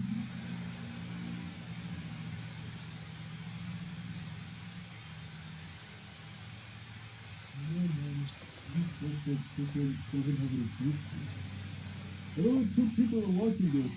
What's up with that? And I know. Look at the brain people have. They're probably gonna leave and say, what the heck is this? Wait, does he do another reaction after this, or is it just the end game? Oh, wait. Oh, so he also does he does a 20th Century Fox title briefly, and that's only really it's like the last couple minutes of the stream. Just by luck, I have a bonus disc for Endgame. Oh wait, did I shut down the Blu-ray player by mistake? Oh, thank God you're still here. Thank God. You're probably just here for the reaction. You're probably just here for fun. Yeah, the others. Okay. I feel so good. I know, Spidey, I know. Here's a clapping seal.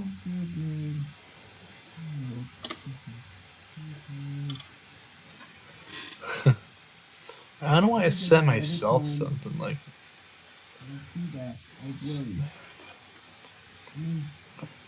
Well, that seems a little pretentious of me to do.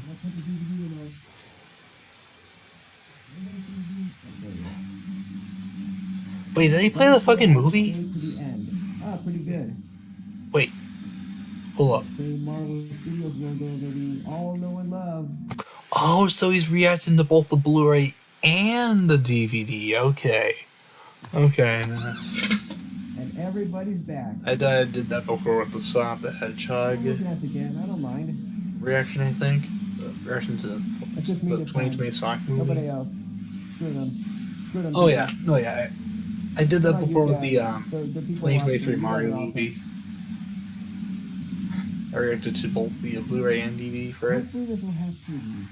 If not, that would be I'm gonna eat my hat. Oh wait, I don't have a hat on me. Shit. You've been saving this one. I'll eat this Perry plushie. Nah, I'm not gonna do that. We really don't care about. I would never stoop that low or eat something I care about. Wait, go to bonus feature. Perry. Oh wait. Oh, it's a bonus disc. They have a fucking bonus disc. Oh, I forgot the Endgame Blu-ray also had a bonus Blu-ray disc. Like a whole fucking. They have a whole fucking. What do you call it? They have a whole fucking bonus Blu-ray disc just for the bonus features. Like, I found it very clever. Like, movies that like take up a large chunk of the fucking.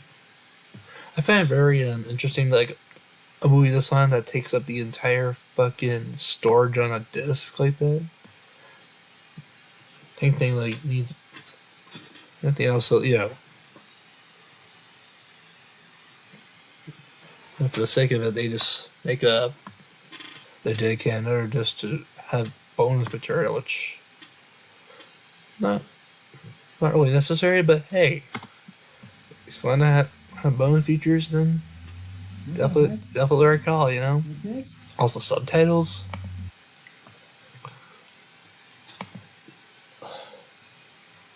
So Why the fuck don't they have the subtitles on the Oh wait, that must be in the setup. But oh wait, they must have the subtitle settings in the setup. Okay.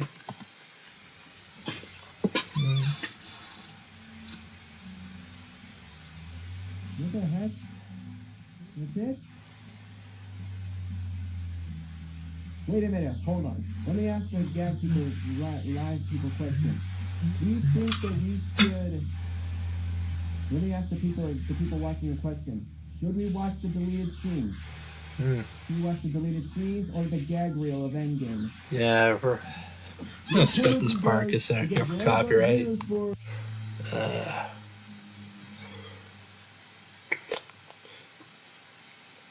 know what, screw it, let's just do something else. I'm not ending the stream yet, but I'm gonna switch gears to something else. Despite this being the media reaction, fuck. Despite this being a VHS reaction commentary stream, I kind of want to react to something else. I'd say that, or do something else.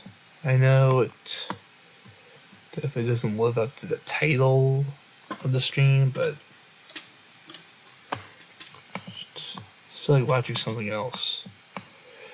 I'm getting a little tired of that. I want to do something else. Come on, I'm back.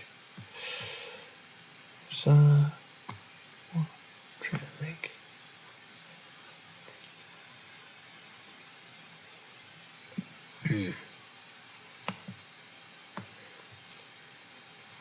Well, I know. Let's watch some Mr. Enter videos. I just urge to watch some Mr. Enter videos right now. Guess I'll show you it. Like, just gotta pull up a. I love watching his anime atrocities videos. His old ones are fucking comedy gold. Yeah.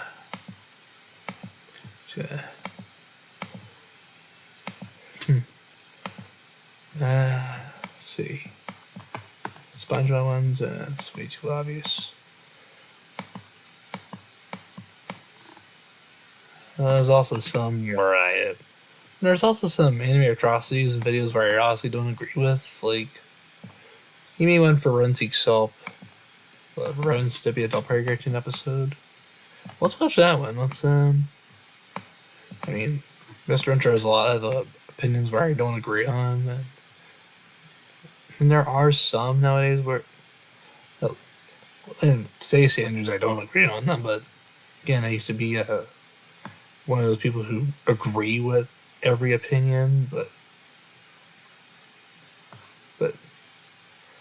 I mean, since I now form my own opinions, I just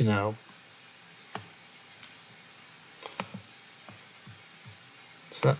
I mean, I have a shit ton of opinions that I disagree with. Like Run Seek Self, I think. Like Run Seek's. Yeah, we're gonna watch the Run Seek Self. His Run Seek Self video, by the way. And I mean, this is one of the opinions I disagree on the most. Like I think Ren Seek Self is the best episode of Adult Party Cartoon. Well, it's not the best Ren and Stimpy thing ever. I mean, yeah, it has its flaws. Like, some jokes go on for too long. It's especially with the animal cruelty jokes, which is weird considering that Ren himself is an animal. He's a dog, an animal torturing other animals. It's really ironic. What was I gonna say?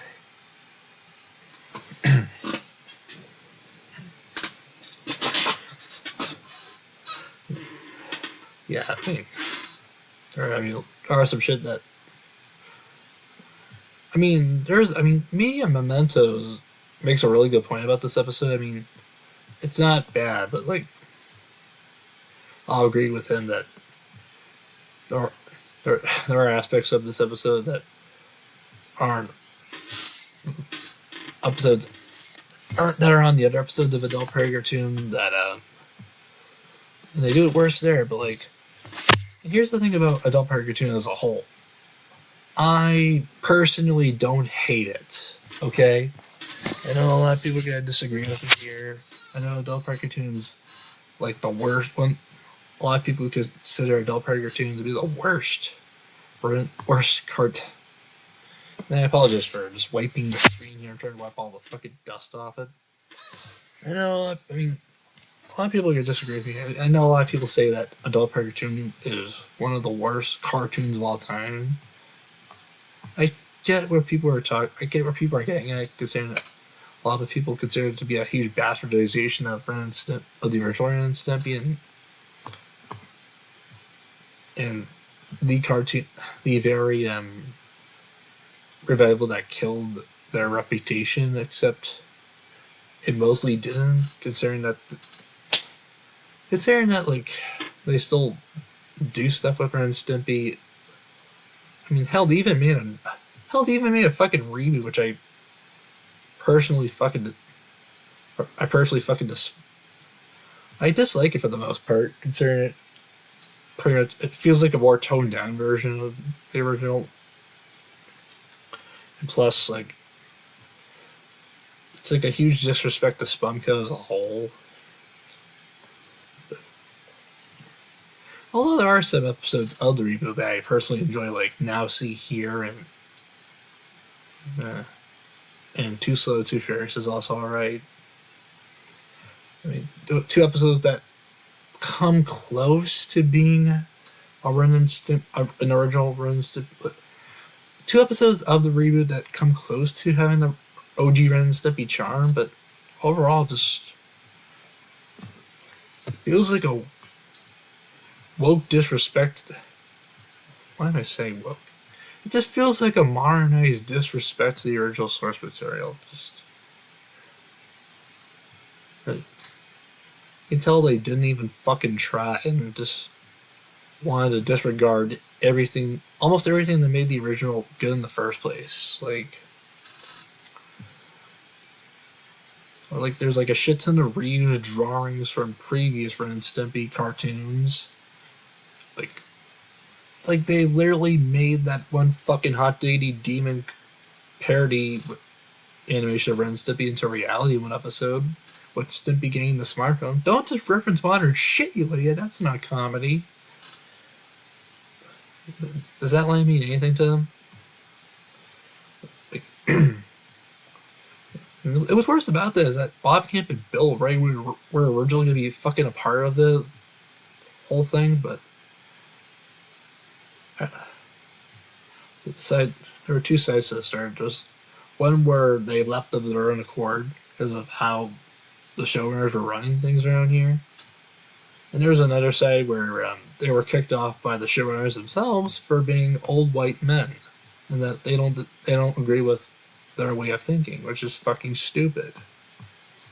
I personally find their treatment on the fucking production to be very cruel, and I side with Camp and Ray on this one. Like,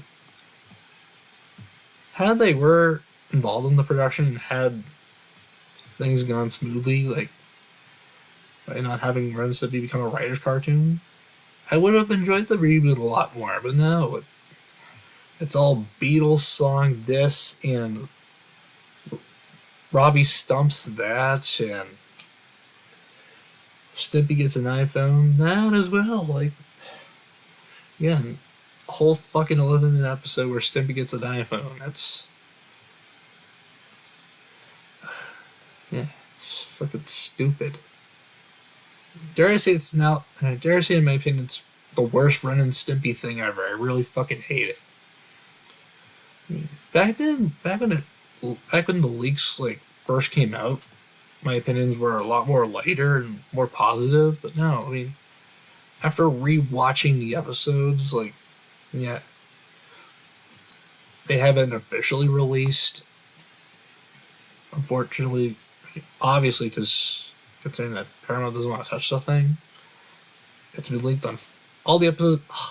All the episodes that have been produced were leaked on 4chan and Yeah, I could definitely tell, like, they didn't want to touch this thing.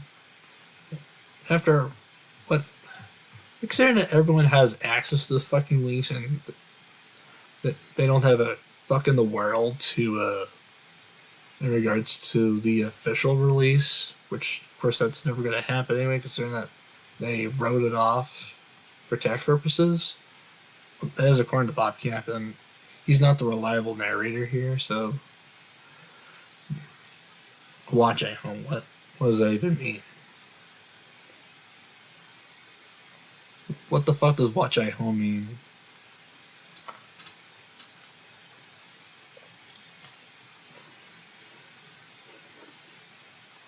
But yeah, like, and because of how fucking shit the 2024 Ren Stimpy reboot is, it makes me like a Ren. It actually makes me like Adult Party cartoon even more, even if it has the worst Ren Stimpy episode ever. Like, even if it has the worst Ren Stimpy franchise episode ever, which is Naked Beach Frenzy, I still like. I could at least tolerate this version of Ren Stimpy more because at least it feels more like Ren Stimpy than the reboot itself. Like, pretty sure a lot of people who hate this. I guess you all, to a large chunk of the adult party cartooners, I guess you, especially those who have seen the reboot as well, you pretty much owe this iteration an apology because literally, like, compared to the reboot, this has effort. This at least there's more effort and more spark put into adult party cartoon. Like,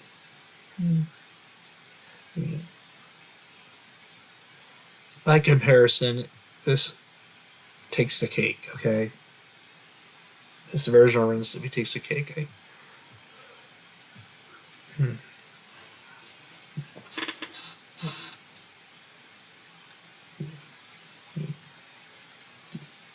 Adult party cartoon, like, at least follows the same ideologies as the original.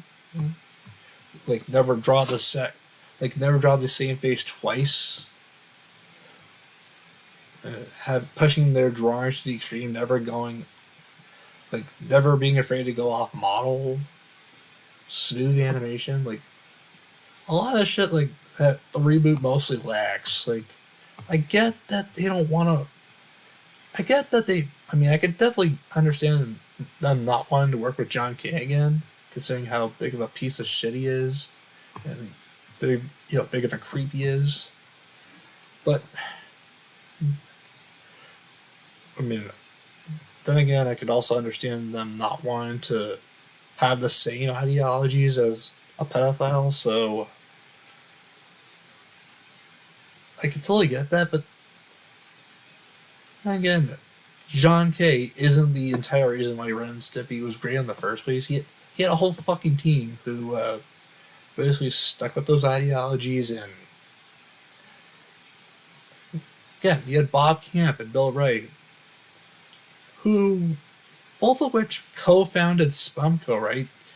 John K wasn't the only guy who founded Spumco. He had a team of artists. He had, again, Bob Camp, Bill Wright, Jim Gomez, R.I.P. He had, I forget who. There was this other person who founded Spumco as well, but. No, wait, it wasn't Jim Gomez. I meant Jim Smith. Fuck it. I sound like John right now. Confusing Steven Hilbert for Steve Silver. Yeah, R.I.P. Jim Smith. Yeah, it was Jim Smith who co-founded. But why the fuck that guy's so cute? Stupid. Anyway, I'm wasting time, and I tangented for too long. Let's watch this. Some viewers may find this disturbing. Stop right. Not to mention that this particular video came out in 2014, back when people, back like 10 years before the reboot even Some came out. viewers. I want you all. let alone was announced. Listen to me very carefully. First of all, if you don't know what a placenta is, you're too young to watch the review of this episode. As for Yeah. the episode itself, If you don't know what a placenta is, then get lost. I don't think that I'm old enough to watch the actual episode, but here we are. I've reviewed many terrible episodes from a variety of different cartoons, and I thought that I could take on anything. But this one almost tapped me out. It can change who you are, beyond just... Oh, really? Wow. Oh, I never thought of it that way. A cartoon episode about a dog seeing a therapist could change me forever? Gee, I never thought of it that way. Or making you think that the writer's a sadistic fuck. Yeah, that's the old Mr. Enter talking. He doesn't think that anymore. This is the same Mr. Enter who unknowingly started the whole witch hunting thing, or this is the same Mr. Enter who would leak a fucking SpongeBob writer's Twitter account and unknowingly send a whole bunch of his fans to harass that writer on Twitter. Like he posted the fucking he posted one SpongeBob writer's Twitter account during his Pets or Pat review, and of course said some pretty nasty things to him. Like he's basically degrading him, saying that you don't make art, you make crap. You've always made crap, like shit like that. Because, and I know he made an apology. I know he apologized for this little incident in the re-review of that episode, but yeah, he basically unknowingly got his fans to harass a SpongeBob writer on Twitter. Something of which, yeah, I definitely disavow. I definitely do not condone such actions. Don't ever do anything that the Enter fan base did. They are just mindless drones who listen to some guy ranting about talking kitchen utensils and crazy dogs like Ren here. Who you are, beyond just giving you nightmares or making you think that the writer's a For a sadistic living. fuck. It has the ability to kill hope. It has the ability to kill sanity. It has the ability to kill innocence. I may be going down here, but I'm bringing this fucker down with me. Oh boy, he's got to bring this motherfucker down with him. How exciting. Yeah. A lot of these are clips from... Yeah, a lot of these clips are from previous anime atrocity videos he's done, including Cars 2, one episode of Ed and Eddie, a Johnny Test episode where Johnny becomes a fish, Demolition Doofus from SpongeBob, fucking G3, My Little Pony.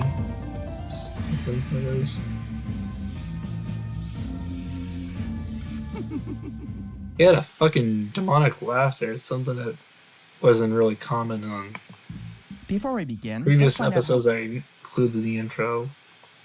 we got here. After Viacom bought Nickelodeon, Although I think, if I remember correctly, I think this is the first episode to include this animated they made atrocities stupid intro, decision after stupid decision. We've already which established I don't that. think he made, by the way, considering that back then his primary video editing software was Windows Movie Maker.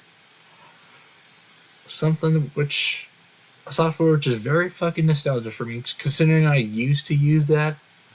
Not to make YouTube videos, of course, but like long before I had a YouTube account, I would make random videos on there.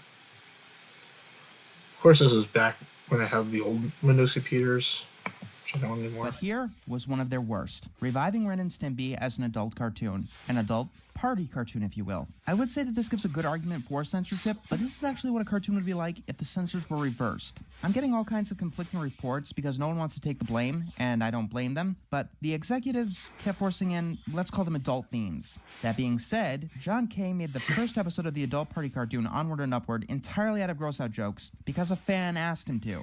Well, pretty much every episode, with the exception of Altruist, were... Like, every episode of Adult Party Cartoon, with the exception of Altruist, were ideas of episodes that Spumco had for Ren and Stimpy back in the original... Back during production of the original Ren and Stimpy that were, of course, rejected by Nickelodeon for obvious reasons. especially Naked Beach Frenzy, which wasn't originally going to be about a nude beach at all. But of course, since adult party cartoon was pitched to Spike TV, or APC was commissioned by Spike TV, of course they made it more edgier for the sake of it being a network for men. Yeah. Hell, Stimpy's Pregnant, the final episode of Adult Prey cartoon, was actually the first episode pitched to the network when the show began production after the pilot Big House Blues was greenlit. So, or was finished with production rather. And of course, Ren Seeks Help Here was one of the episodes that was originally pitched to be an episode of the original Ren and Stimpy show. I mean, it was originally pitched to be a season 2 episode, but of course Nickelodeon rejected it considering its dark themes. Yeah, John K. really wanted the show to get. John K. really wanted the original Ren and Stimpy to get more edgier and edgier as it goes on. So, and again, Ultras is the only episode. Again, Ultras is the only finished episode of Adult Prairie cartoon to be written around the same. Of course, Ultras is the only Adult Prairie cartoon episode to be written during the exact same time when Adult Prairie cartoon made it to production, right? Also, they were originally gonna make a season 2 of Adult Prairie cartoon too, and they were gonna have they were originally gonna make a whole plethora of episodes, like one including a fucking origin story for Shampoo Master from Naked Beach Frenzy. They were gonna have more like segments like Powder Toast Man's Rolling Tobacco, Log for Moms. Hell, there's even gonna be an episode which is supposed to be like a metaphor for John K. trying to win back one of his fucking victims. Which, yeah, I agree, that's definitely not the best way. That should have not. Luckily, though, it did not happen at all. Thank fucking God. That would not sit well at all. Again, I thought Naked Beach Frenzy was a pretty fucking bad episode. Not just because it was animated to porn, but because, like, one of the fucking girls that you're supposed to. One of the fucking girls you're. Like, one of the fucking incidental beach girls you're supposed to goon over is literally modeled after one of John K's victims, Katie Rice. Like, that is fucked up. I mean, and John K got Katie Rice to provide the designs for the girls themselves, which is an extra level fucked up. I mean, and this is back when she was like a fucking minor, right? Jesus Christ. This John K is and always will be fucked in the head. And Richard Purcell, the writer of this episode, moved on to SpongeBob and helped write such classic episodes as A Pal for Gary and Pet Sitter Pat. Richard Purcell was a writer on the original Ren and Stimpy too. I mean, have you even seen a lot? Like, have you seen a single episode of the original Ren and Stimpy? Well, of course he has. I mean, in a previous video he did mention Stimpy's wait, fuck, what was I saying? I mean, he has watched Son of Stimpy before, as mentioned in a previous video. I mean, so no one is innocent here. Oh yeah, one of the guys who helped write this episode is working on a children's cartoon. Fan-fucking-tastic. Oh yeah, and he also included Stimpy's fan club in the top 25 most disturbing episodes from kids' cartoons list. So, yeah, he has definitely watched the original Ren and Stimpy episode. Oh yeah, one of the guys who helped write this episode is working on a children's cartoon. Fan-fucking-tastic. What the fuck? Are you saying that Richard Purcell only writes gruel? Gruel. Are you saying that Richard Purcell only writes gritty adult-oriented content. All helped create this demon, and each one of them gets the blame. Love the title. Yeah, Mr. Enter is a strong vendetta against these fucking sponge invaders. Like, he has a strong fucking vendetta. Old Mr. Enter is a strong vendetta against all these quote-unquote bad writers altogether. Card, by the way. This episode starts with the most... Hey, I find it very clever that they play the fucking opening credits before the title card instead of the other way around. It's really clever. Demon, and each one of them gets the blame. Love the title card, by the way. Hey, at least he gives the title card some praise. This episode starts with the most pleasant of sounds. Yeah, it's a very pleasant Yeah, sound the first indeed. 2 minutes of this episode is incredibly annoying, because it is literally 3 straight minutes of Stimpy crying. How can you say those horrible thing to me? And having shitty grammar. No, that wasn't shitty grammar. You can barely hear the S in things. Like, he clearly used the right grammar. You could just barely hear the S in things. Yeah, it does sound a little quiet, so it seems a bit right. But not all. You'll notice that the original voices didn't come back. Yeah, of course. The original voice one of the original voices didn't come back. Like Billy West, the voice of Stimpy during the original run of Stimpy, refused to be on Adult Parent Cartoon because after seeing the script for Onward and Upward sent by John, and thought that show would damage his career. So, and considering how poorly received this show was, yeah, I could definitely see why. So, and that's Eric Baza voicing Stimpy here. Like, this specific version of Ren and Stimpy here is voiced by Eric Baza, who previously voiced characters on the other show John K was working at the time, The Ripping Friends. So, there's a mutuality there.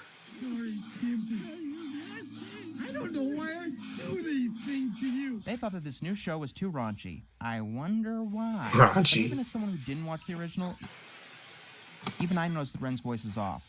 What do you mean you didn't watch the original? You reviewed a fucking episode from the original, of course in a later video, but like, yeah, someone who didn't watch the original, like, criticizing, yeah, you definitely tell this guy he clearly flat out said he didn't watch the original, so yeah, which makes this criticism wrong, by the way. Like, and no Ren's, what am I saying? Bleh. Yeah, Ren's voice is off. I mean, but that's John K voicing Ren. Like, John K has voiced Ren. Like, that's clearly John Kricfalusi voicing Ren. Like, he voiced Ren in the first 2 seasons of the original Ren and Stimpy, with the latter, like, well, there are some episodes of the latter season which had Billy West voicing Ren, but like, right after John K got fired. But considering that John K, considering that he's the showrunner of Adult Parent Cartoon, he didn't get Billy West, and that he didn't get Billy West back to voice Stimpy. He of course reprised his role of Ren here, so of course, like a majority of voice actors, like, in general, their voices change, they get older. It's very evident with long-running cartoon characters like SpongeBob and Marge Simpson. Why are you riding a motorcycle? That's one of my vocal sims, by the way. I wonder why. But even as someone who didn't watch the original, even I noticed that Ren's voice is off. Maybe they were trying to make him sound older, but it's just... Yeah, I mean, yeah. Ren has, again, John K during this time had him John K. during this time hasn't even voiced Ren in years, so of course he sounds a lot different here than the last time he voiced the character in the episode of The Royal Canadian Kelton Jackson from season 2. Where the fuck the true season 2 finale was, like, in order. Really distracting. A lot of people say Son of Steppy is the finale of season 2. But, I mean, if you count the original MTV airing from January 1983, and yeah, the episode premiered on MTV before Nickelodeon, so I don't count that as the season finale. Judging by the Nickelodeon premiere date of December 1983, I consider that the Royal Canadian Kilted Yaxman premiered last in season 2. I consider that the season finale. Literally all the sound effects in this episode. Luckily, though, I mean, these criticisms with this video, these criticisms with this video are coming from someone who has watched the entirety of the original Ren and Stimpy show and adult party cartoons. Stock. No, really. I have some. Literally all the sound effects in this episode are stock. Literally all the sound effects in Adult Party Cartoon and the original Stimpy show, and of course the reboot, are stock. So it's nothing new. They always use stock production music. Hell, even I use stock production music for my cartoons, so I'm not really one to complain. And it's something I always enjoy using, so... No, really. I have some of these sound effects saved on my computer, and I was able to get them for free. People use... And I was able to get the stock production music for free as well. I downloaded them from fucking YouTube and Spotify. These sound effects in amateur YouTube projects. Yeah, like my good friends. Want to remember that for me? It's the only line in the scene that really has any importance whatsoever. Ren decides to seek help to control his vile urges. His words, not mine. Don't tell me. Don't remind me. I love that. Don't do it for me. Don't do it for me. Do it for yourself. Fucking close up on Sippy saying, do it. Voice change to this. That's fucking funny, man. That's supposed to be the joke. Not knowing whether they're being serious or comical is going to be a constant problem with this episode, and it's its biggest problem. I don't find it to be a problem at all. This is supposed to be some kind of joke. Otherwise, again, I find this to be the best episode of the Adult Party Cartoon. They're just beating in the point that Ren really screwed up. Something they've been hammering in for the last 2 minutes of this 22-minute episode. I'm gonna kill you! Wait till the peeps at home figure out what this guy did first. Wait for it. Last 2 minutes of this 22-minute episode. I can clearly hear Stimpy saying, I'm gonna kill you. You didn't need to add that fucking caption. Stimpy, you're getting a little ahead of me here. Wait till the peeps at home figure out what this guy did first. Wait for it. And 3, 2, a lot of really great drawings from this episode. Man, Adult Party Cartoon has a lot of really great drawings. I mean, again, I really do enjoy Adult Party Cartoon. I mean, sure, there are some episodes I hate. Again, I think Naked Beach Frenzy is awful.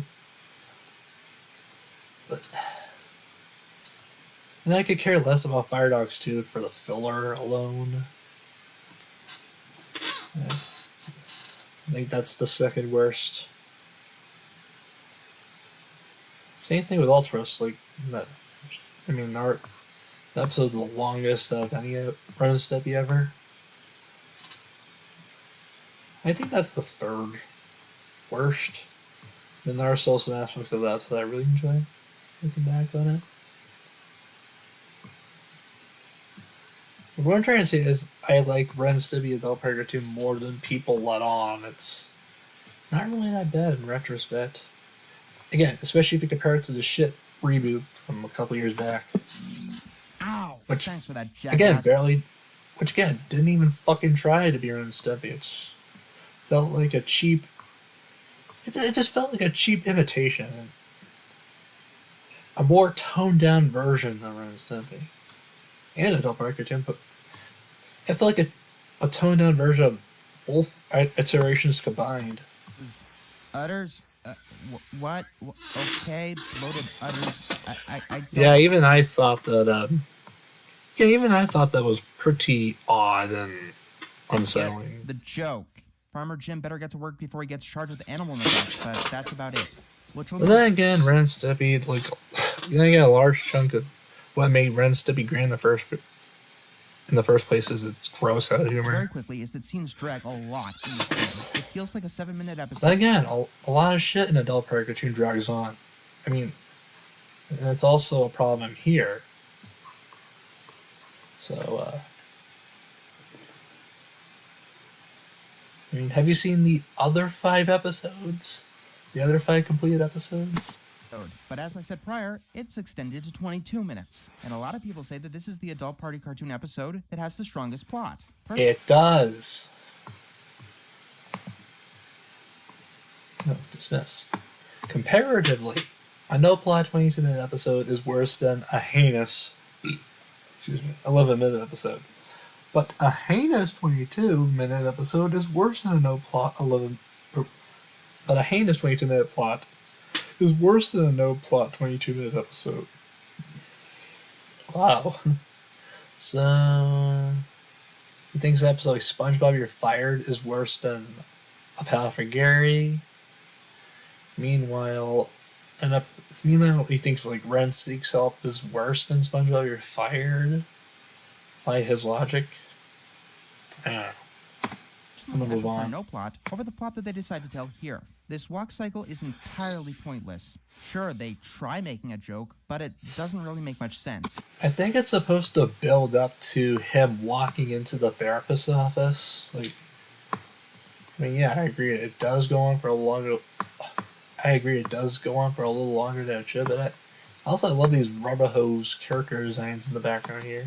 You know, it just hit me. This walk of shame would probably work better as a second act, where we already saw what he did, and then we see him feeling guilty about it. When you're playing it for drama, that's what you have to do. You can't just suggest that Ren did something horrible. You've got to show what he did. But that's the whole point of the fucking setup, right? Like the whole point of the setup here is that we weren't, from the get-go, we weren't supposed to know what Ren did to Stimpy.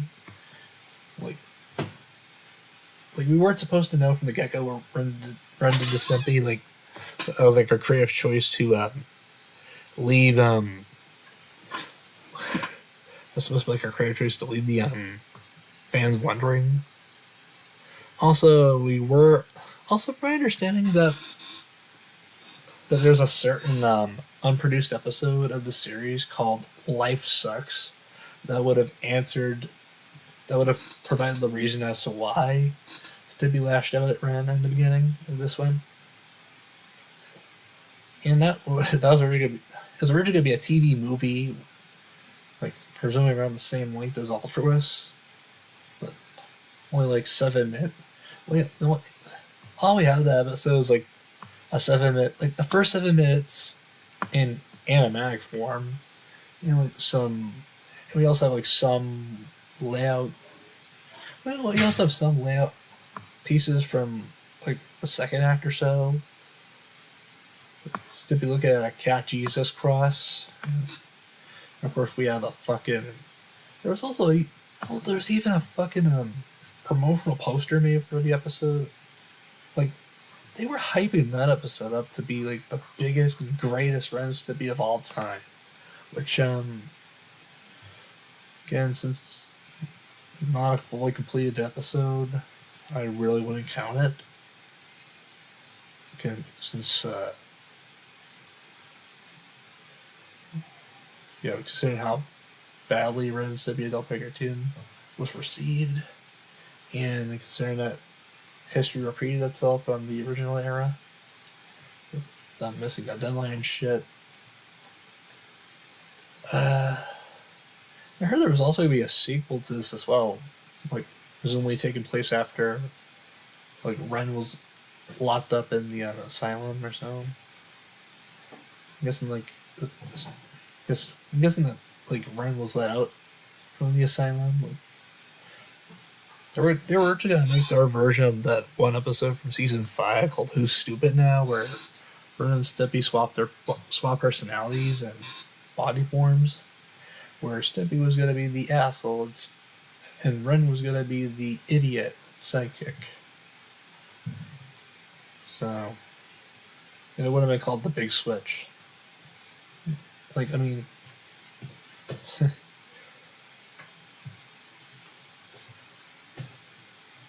so in other words, they're gonna steal from a fucking games animation episode idea.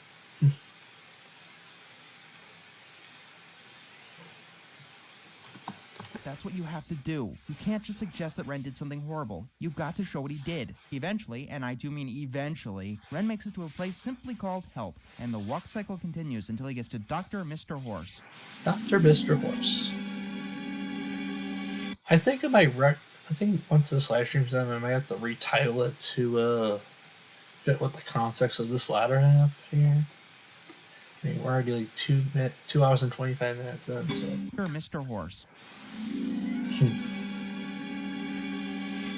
Okay, professionals. If you're going to use that sound effect, you only use it when there's supposed to be some tension. He's going to a therapist, and Mr. Horse isn't threatening in the slightest. At least Mr. Enter knows the exact context of that piece. Speaking of that, this is your last chance. This is where the episode brings Some us viewers to may hell. find this It's going to aesthetic. show you View some description is fucking advised. things, and I'm not going to censor anything. Doing so would defeat the purpose. So he's not going to censor the placenta of this review. Everyone out who wants to go obviously. Out? Good. Ren says that he needs help.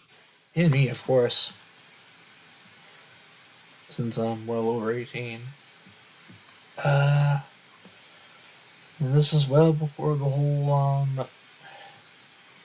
monetization thing came into play. And then, as slowly as possible, asks if he should like. So he leaves this uncensored while at the same time censoring his drawn together the movie review, because he does do that. But the only thing he's forced to censor is the nudity, especially Boulder's dick. On the couch. See me do it. You're doing it. Yes, you have. Oh, for the love of God. Really? You added voices in after the episode was animated? This was also, I mean, it wasn't just a Ren Seeks Help problem. I mean, there's like a shit. This problem was also in like a large majority of Ren Stimpy episodes. This, like, isn't the only time they had this lip sync issue. Like episode, one episode at the top of that, one episode off the top of my head I could think of which had this was Robin Hoek, where Ren's lips don't move when he says goodnight Stimpy. And oh yeah, Big House Blues also has as well the pilot episode. There are like some instances where Ren's lips don't move when he's talking.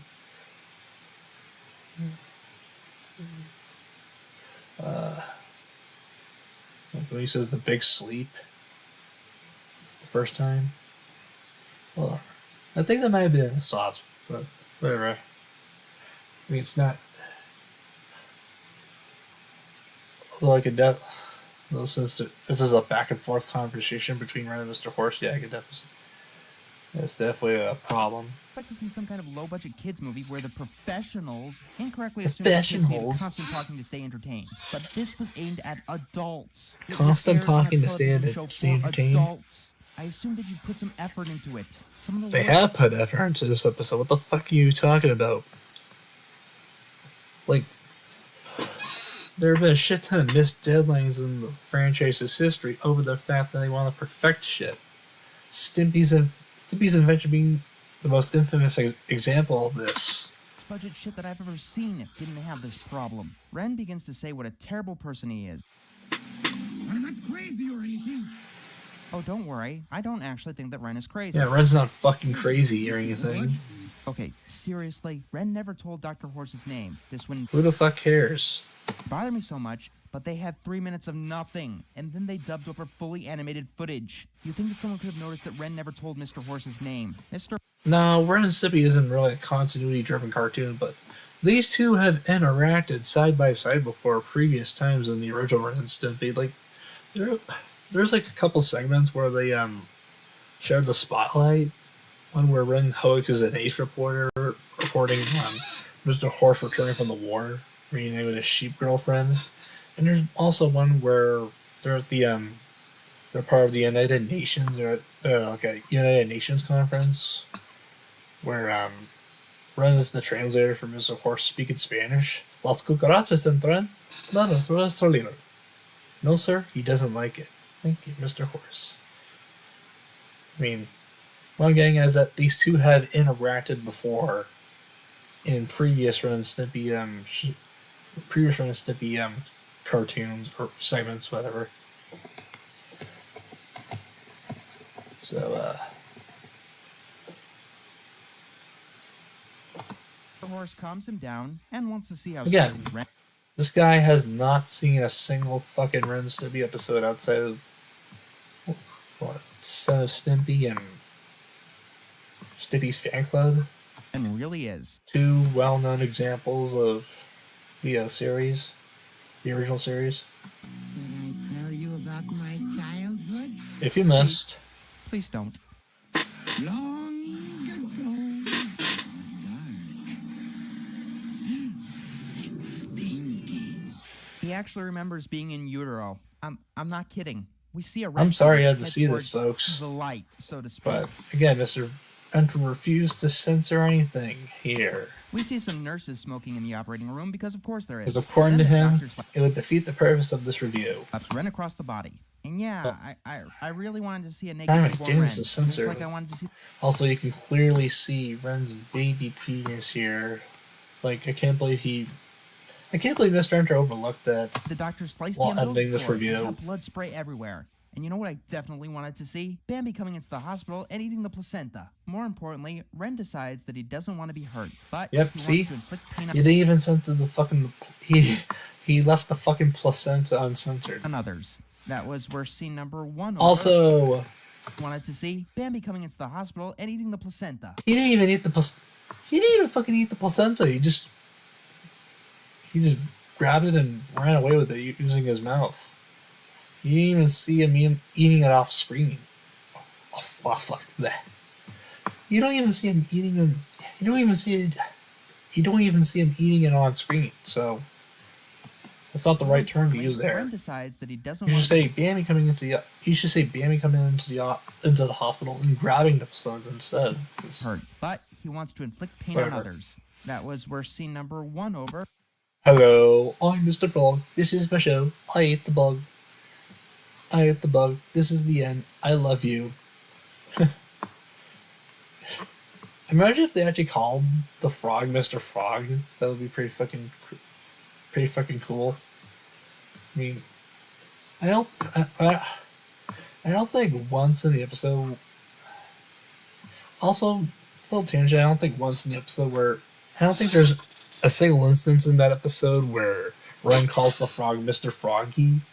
I mean, like he does refer to it as a little green froggy at one point, but not once. I don't think he said. I don't think once he gives it a name. Wait.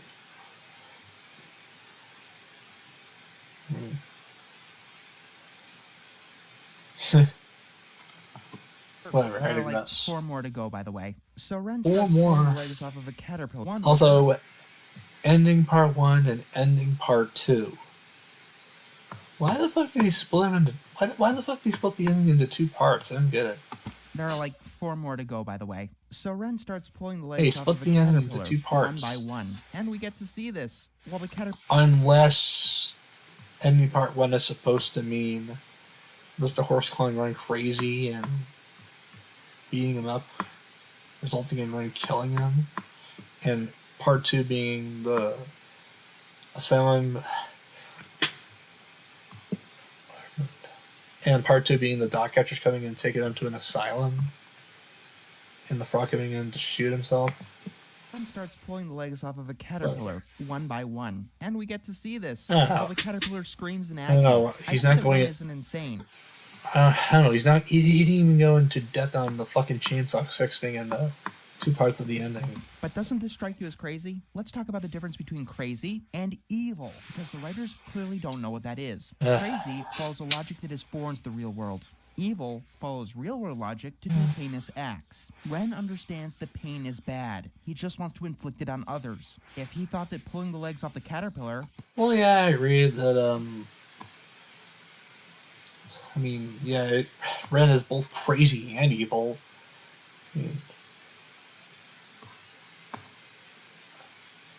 I somewhat agree with you. I mean, Ren is both crazy and evil, so, While we are forced to hear his I'll give you screams in half. agony, I'll give you half a in point some there. way, Ren would be crazy. No, instead, he just wants to inflict pain because he gets enjoyment out of it. That is literally evil. And this scene, like the others, goes on and on. I don't think I'm shedding a light on anything when I say that this is obscenely hard to watch. Like, I don't know if the writers think that... Well, it's made. Well, it's not. Well, it's made. It's not hard to. Well, for me, it's not hard to watch considering it's made to be cartoonishly over the top. It's not portrayed realistically, so it's not where to go to die or anything. Because they're doing it to animals, it's supposed to be funny, but... Not that I've seen that. It's not. For one, the animals in this episode don't deserve it, unlike, say, Tom from Tom and Jerry. And two, it's not even attempting to be comedic. On to the next scene. Ren found a tick. Yeah, he licks the tick with his tongue, I think. I don't know, it has a stinger on it for some reason. I think it's supposed to be a piercing. But, like, I'm surprised this kid has a fucking tongue Licks the piercing. tick with his tongue, You're not gonna lick me with that thing, are you? Holy crap, he is. Here it comes. Oh, Jesus. Ah. As God is my witness, I swear I will never suck here again. think. I don't know, it has a stinger on it for some reason. The other kids love Christmas, but my favorite holiday of the year is always Mr. Firecracker Day. No, don't do it. Think of my wife and pupas. Okay, Ah. what's the point here? Yes. Also, that's supposed to be a joke. Mr. Firecracker Day, while he's burning these fucking ants. Which I think that's supposed to be a type of ant. A firecracker ant. Although I could be wrong. I'm going to go do some research on that. Yeah, firecracker ants are a common nickname for a certain species of aggressive, stinging ants. So, yeah, that joke there was really fucking clever. They're called fire ants, okay? Firecracker ants. Also, he's using and also, also Firecracker Day is slang for the 4th of July, so,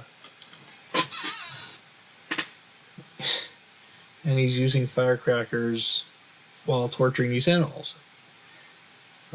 He just paints it as him remembering a time on the 4th of July. Like, I mean, that's supposed to be part of the joke, right? Mr. Firecracker Day. Like, all the other kids loved Christmas, but my favorite holiday of the year was always Mr. Firecracker Day. Like, yeah, it's slang for the 4th of July. What's the point While he's here? burning these firecracker ants with firecrackers. Yes, I know. Which Show is that Ren is fucked up in the head. supposed to be But the why? joke. The show is supposed to be a comedy, right? Sure, it's a dark joke, but hey, it landed. If it's supposed to be a psychological thriller, then Ren needs more of a reason than he was slapped as a baby. If he was bullied at school, if his parents were abusive, then maybe. But instead, it seems to be trying to make a horrific story comedic, and it fails horribly. Eventually... I believe that being hit as a baby is perhaps the main reason why he's like this, but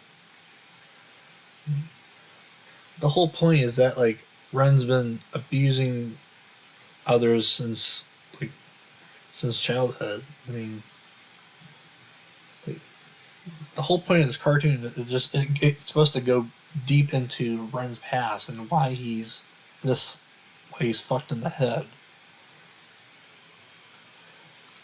And also, this frog isn't Also, this frog is a huge part of the plot, by the way. He's a huge plot point in the fucking flashbacks. Ren finds his Right. first As it causes problems with the parents, so... frog and begins poking and prodding it. Also, emoji. Eventually, Text emoji. Ren finds his first frog and begins poking and prodding it. I'm telling you guys, right now, it's not going to get any easier from here on out. It really isn't. He starts out by shoving fireworks. Also, I feel bad for what Mr. Frog is... Also, I feel bad for what Mr. Frog has to put up with during this time outside of his show. Like, Ren Hogue is torturing poor old Mr. Frog. Poor old pantsless Mr. Frog. Get any easier Hello, from here I'm on being out. tortured by a It really psychopathic isn't. He starts out by chihuahua. shoving fireworks up Hello, I'm being tortured by the psychotic mosquito the frog's with ass. ears. Then he rides a tricycle on the frog until the guts go flying out of his mouth. During the original recording, I walked away. I tried telling Yeah, myself that it's just a cartoon. they do. But it's not. It's not real. They do. Considering this is for adults, they do, like, up the ante on the fucking cartoon violence, body violence. Then Ren hooks up some jumper cables By with the frog bodily and gore and all electrocutes this. him. Then he moves on to a house cat. Oh, sorry, that's just the writer. No, Ren has That's a fucking snail, you dummy. I mean, yeah, it does act like a cat, but it's not a cat. It's a snail. Also, if you're talking about Richard Purcell, I'm pretty sure this is not the last time he wrote for a cartoon. Up until Pet Sitter Pat, but I mean, Richard Purcell has written for episodes prior to Pet Sitter Pat, by the way. Like, I mean, that's not his first SpongeBob episode, so.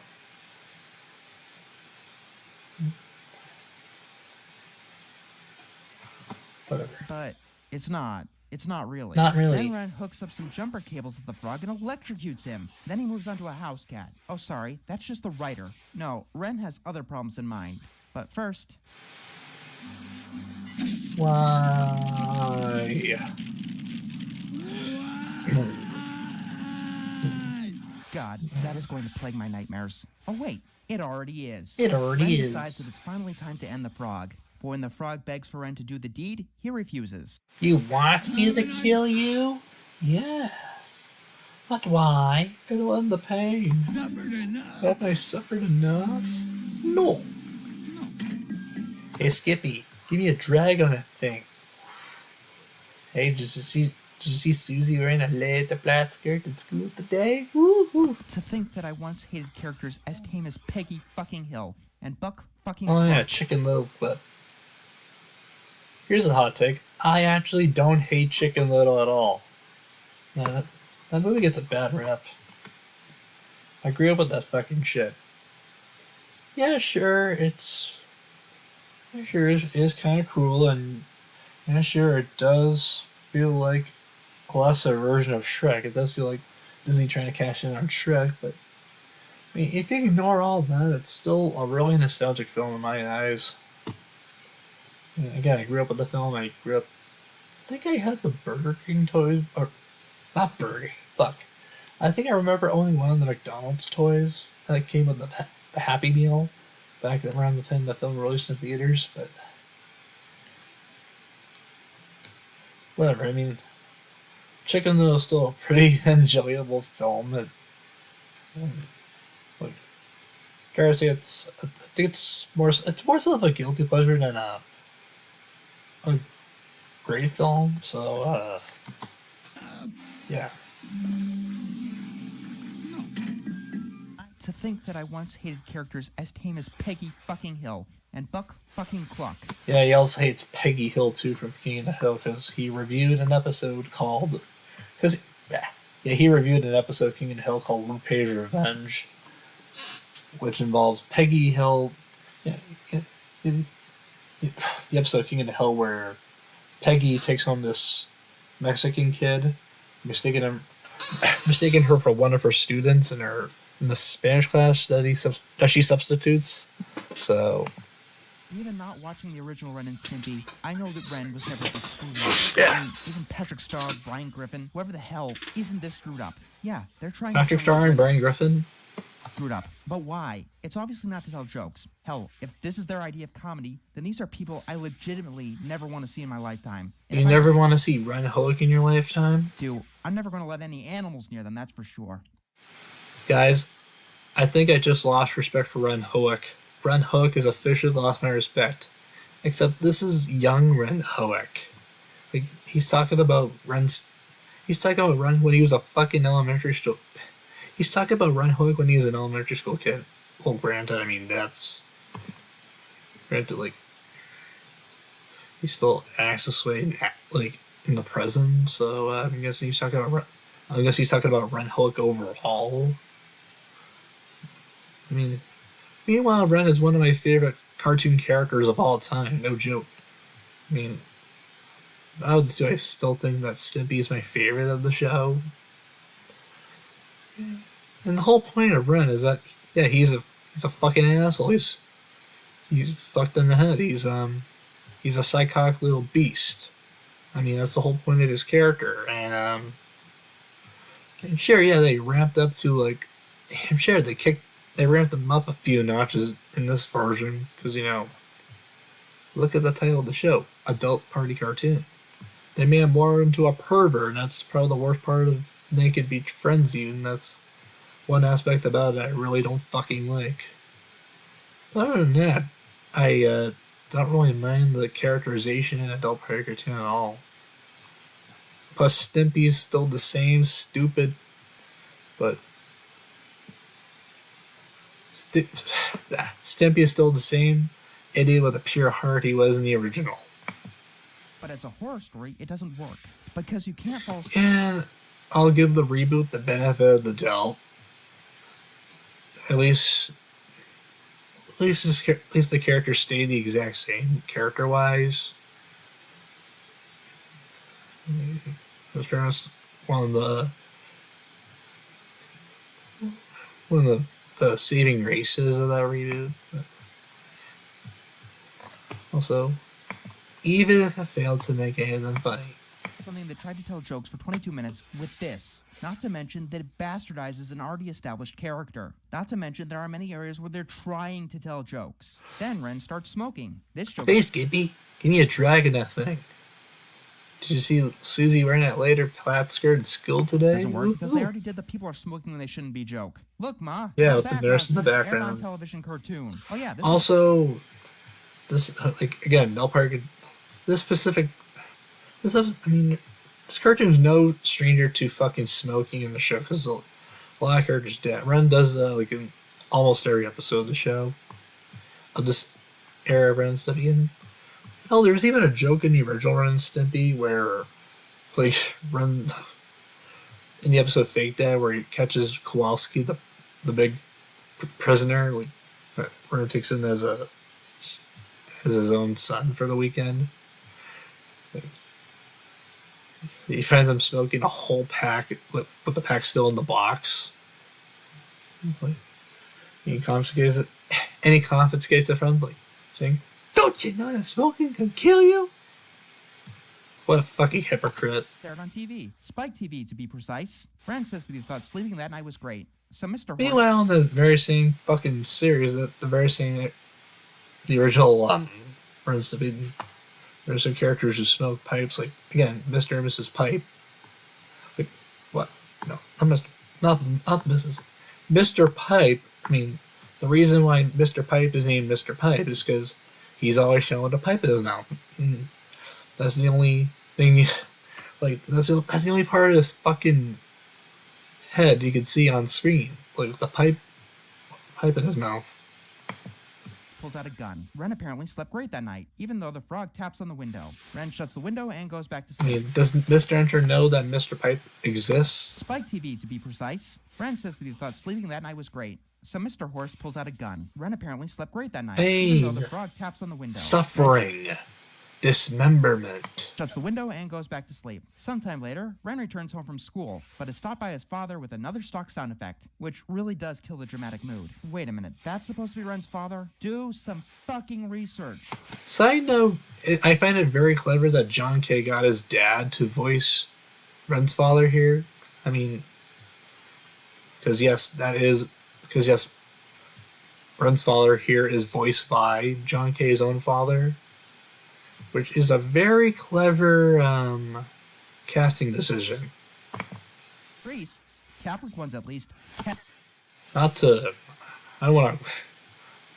praise a fucked man like John K. here, but I think that casting his father as Ren's father is really clever. cannot get married. Yes, it's just a cartoon that probably has logical lapses, but there's absolutely Logical no reason for him lapses. to be a priest. Okay, why the fuck does the frog have a human? I mean, yeah, he's not wrong. Catholic priests can't get married, so although I'm pretty sure although you could theorize that he used to be a Catholic priest, but still chooses to wear the clothes of one. Concerned. Also, the Hulks are canonically a fucking Christian family, so I guess it makes sense for like. I'm still gonna go by the fucking theory that he used to be a priest, but quit and decided to quit just so he can get married, and still choose to wear the former priest's clothing. His head. Where the? Also, I'm noticing a little hole there. I mean, if he decided to leave, would he have to return the clothes too? Or maybe he bought the store. I don't How know. did that come I don't from? fucking Being a care. priest. It's a fucking why the cartoon, fuck does who the frog cares? have a human ear on his head? Where the hell did that come from? On second thought, I don't want to know. 2 words. Cartoon. No, wait, that's 1 word. Then we see a live-action green hand for some reason, and then we see Ren's mother puking on everything. God, I just got done with this kind of Ew. shit. Ren's father tells him that there's Well, that's not the only fucking adult party cartoon episode which has this problem. Onward and Upward had a scene with a man puking into a spittoon, and Stimpy had morning sickness, and Stimpy's pregnant. one thing left for him to do, and gives him a gun. He puked That's when in an Mother freaks outhouse. out. Then we get another stock sound effect, and she hands him a chainsaw. Chinos. They walk outside towards the finishing tree. Not a baby anymore. Could you at least try to have the lip movements match what he says? Again, it's not the only time. Again, it's not the only fucking Ren and Stimpy cartoon to have this problem. Also, Not a baby anymore. the way his fucking lips were moving, like when he says it's not a baby anymore, it's not like he was saying "bay more," like reading the exact lip movements. Like it's not like he was saying "bay more." Could you at least try to have the lip movements match what he says? The frog lies down, and Ren starts the chainsaw in another scene. I'll admit that the reason. I'll admit the fucking incorrect lip movement. I'll admit that the incorrect lip movements made that joke fucking funnier to me. Way too fucking long. Made that fucking bit funnier to me. You say we didn't raise our boy right. If we could, Again, really clever that they got Mr. Kricfalusi, the voice Ren's father here. That's then maybe really we'll cool. point out where all this shit was coming from. Now we get the chainsaw sex scene, as I call it. Ren's parents start making no one out can say while we the didn't raise our boy right. chainsaws are going on in the background. Wait a minute. But if we could find hint out where all this shit is coming from. Ren's parents start making out while the sound of chainsaws are going on in the background. Very realistic fucking head proportions there. Wait a minute. I've actually heard sexual moaning overlaid with the sound of chainsaws in some other. I'm sorry you had to see that, where folks. Was it? Oh yeah, The Path, a horror video game. Personally, I play a lot of horror video games, and I don't think I've come across anything quite as disturbing as what's going on here. So he's comparing Ren and Stimpy to a fucking horror game. But if they're What? trying to tell a horror story, wouldn't that be a good thing? No. Again, this motherfucker looks way too deep on this shit. It's a cartoon. It's literally in the name of this fucking show. Ren and Stimpy Adult Party Cartoon. tries to tell too many jokes for It's in the fucking name, bro. it to work as a horror story. Like having what sparks this be Footage pretty much not the found. minuscule thing and overlaying with Bambi's bastardization. The episode What? Bambi's. So he's comparing this shit to Bambi's little cameo in the episode? What the wants fuck? to be funny. It wants to make Ren's demented nature comedic. Of course, Ren misses with a chainsaw and throws the frog out. It's also made extremely clear that the frog's in dire pain by being comedically over the top. It's just like complaining about the fact that, like, blah. It's just like complaining about a single. I mean, it's just like complaining about, like, say, back to the, like, it's like, where am I going with this? It's like complaining about a fucking Back to the Future reference on Family Guy. It's doesn't really, make sense to complain about the Bambi bit from earlier in the episode. When it's supposed to be a parody and a joke and a cartoon. Plus, this isn't the only time John K. ripped on Disney. John Crickfalusi always likes to rip on Disney, like, and the cat art style. A term he coined himself. There we go. What is wrong with me today? Soon came the onset of puberty. I do I like the way he said puberty. Soon came the onset of puberty. not want to know. And I met Ben's accent can be funny sometimes. Oh god, are we gonna learn just what he did? For those No, who we're don't know, not. What Ren says what he did to Stimpy was terrible, even for him, and it was enough for this fuckwit to feel guilty about it. It was enough for this fuckwit to feel guilty about it. I remember the first time I snatched him. He hardly even felt it. What the fuck's the point here? You're just telling us what we already know. It's not even shocking anymore. I hit him hard. It's telling us what we Wait. already know. It's not even shocking anymore. That's a little animation here. Like, his ear disappears for 1 split-second frame. Hit him harder and harder, but he wouldn't go down. Are you talking about attempting to... Also, I love the way. I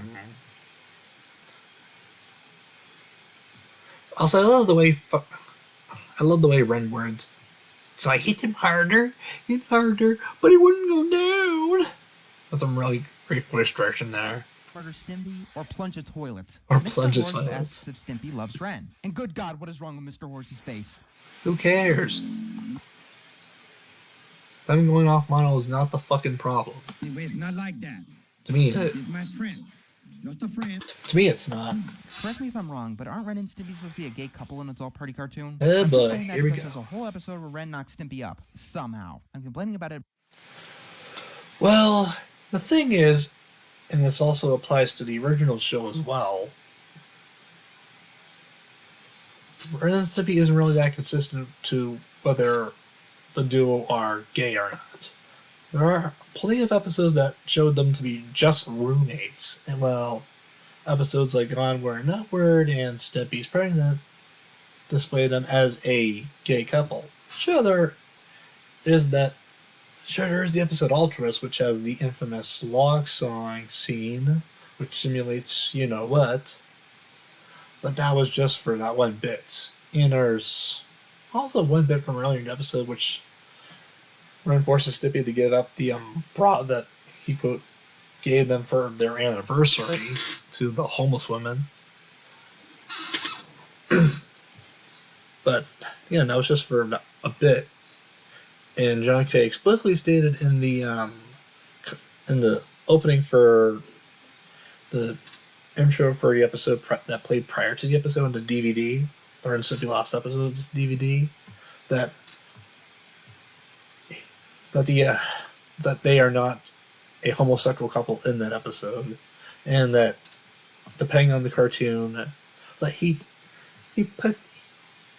has them be a couple like depending on the context of the plot. Like again, like Stimpy's arc in Onward and Upward, where he wants to get on with Ren, and of course Stimpy's Pregnant. The whole plot of him and Ren having their love child, which turns out to be a constipated piece of shit.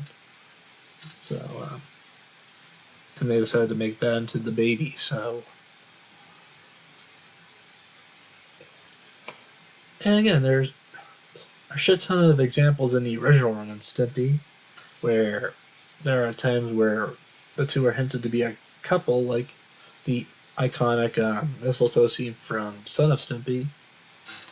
But that was just for a bit, and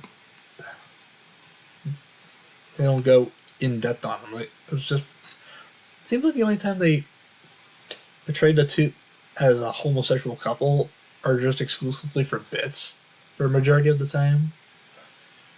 And it's like we're talking like Onward, Upward, Stimpy's Pregnant, where that is a crucial point or a running gag. Yeah, so what I'm saying it varies depending on the cartoon or depending on the joke of a cartoon. So, and John K makes that pretty clear himself. And also the episode of Ren knocks Stimpy up. I mean, are you talking about Onward and Upward or Stimpy's Pregnant? I mean, sure, Ren knocks Stimpy up in both, or sure, like yeah, there's this scene in Onward and Upward where, I mean, yeah, sure, there's the scene in Onward and Upward where they have SCX off or under the covers. Are you ready for a little spitball, my little blumpkin pumpkin? But that was just for a bit, and the whole episode isn't fully about that. It's about them moving up in the world. And there's Stimpy's Pregnant, which hints at the idea of them conceiving the baby in the beginning. Again, it turns out to be a piece of shit that was constipated at the end. And of course, the log song sequence from Altruist, which is a metaphor for such, but isn't them really getting it on. So, yeah, it depends on the cartoon or the joke of the cartoon. So, but for the most part, they're just plain roommates who just happen to be the best of friends. Party cartoon? I'm just saying that because there's a whole episode where Ren knocks Stimpy up, somehow. I'm complaining about it bastardizing the original, and Ren and Stimpy's adult party cartoon can't even get its own goddamn continuity right. Again, Ren and Stimpy, every iteration of the show ever, never, ever once they barely gave a crap about continuity at all. Like, these two, like, depending on the cartoon, they live in so many fucking houses. Like, one episode has them, like, there are like a couple episodes that have them living in a trailer home. Another episode they live in a fucking treehouse. Another they live inside a homeless man's mouth. Another they, of course, in that same episode they move to a fucking spittoon in a bar. And there's also episodes where they live in, like, from one normal house to another, and one episode they live in a fucking cow's carcass, and one episode they end up stranded on a deserted island and live in a whale carcass. Again, it depends on the cartoon. Their living conditions don't make sense. Like, their living condition doesn't really matter. And same thing with their fucking. Same thing with the fucking status. They're like. Ren and Stimpy is not a continuity driven cartoon. Like, Ren and Stimpy is not a cartoon you go to for continuity. Again, it's like seeing the same thing for SpongeBob. Like, I mean, as if you pay attention to the newer seasons of SpongeBob, like, the only time where the only time where the Ren and Stimpy show, like, ever cared about continuity was like there's the episode Stimpy's Cartoon Show from season 3, which, like, where Ren and Stimpy brought up the Ren's claims that cartoons were just puppets and that they're not real from the first episode, Stimpy's Big Day, from season 1. And of course, there was that whole flashback montage sequence from Doubleheader, which reuses shots from episodes like Sven Hoek and A visit to Anthony, Stippy's invention, and some others. In the scene where Stimpy begs Ren not to send him to a different planet. Like, I don't want to go to Ursa Minor. What did I ever do wrong? And they play that whole montage and it cuts back to Ren where he says, well, I just don't like you. And Stimpy screams, but I love you! And begs Ren to take him back. I mean, like, besides all those, like, they don't really relate to the plot itself. It's just there for the sake of being there. Again, I don't really care, since Ren and Stimpy is not really a continuity-driven cartoon anyway. It's just a it's more like Looney Tunes and Tom and Jerry, where it's got a large chunk of Ren and Stimpy is basically inspired by Hanna-Barbera and Bob Clampett, Tex Avery. Like, so, the Bob Clampett, Tex Avery, Looney Tunes cartoons. So, Says that he did something so horrible that he doesn't even want to say it. And of course, we don't get to hear it. You know how this of course we don't get to hear it. That's the whole point of the fucking episode, like I just said. It works by having what Ren did be super innocent, like accidentally leaving the toilet seat up. It wouldn't excuse anything else we've seen, but at least it would have completed the joke and had built up to something. Instead, it's not really much of anything. Also, Hell, Nari the animation joke and just... had built up to something. Instead, it's not really much of anything. Oh, also I noticed in our animation error, like the ear one from earlier. The color of Ren's left eye disappears for one split screen frame. Hell, even the facial expressions don't really convey much. We don't even get to hear a bunch of random words that could be noodle implements for either a comedic or horror story. Speaking of jokes, some guy gives Mr. Horse a carrot, and another joke that doesn't really go anywhere. Then Ren asks Mr. Horse what he thinks is wrong with him. In my opinion, the correct term is sociopathy. He's fucking crazy, that's what's wrong with him. The horse was drawing breasts this whole time. Nice. Thanks Then for Mr. telling us Horse that, by the proceeds way. to beat Ren up. Crazy!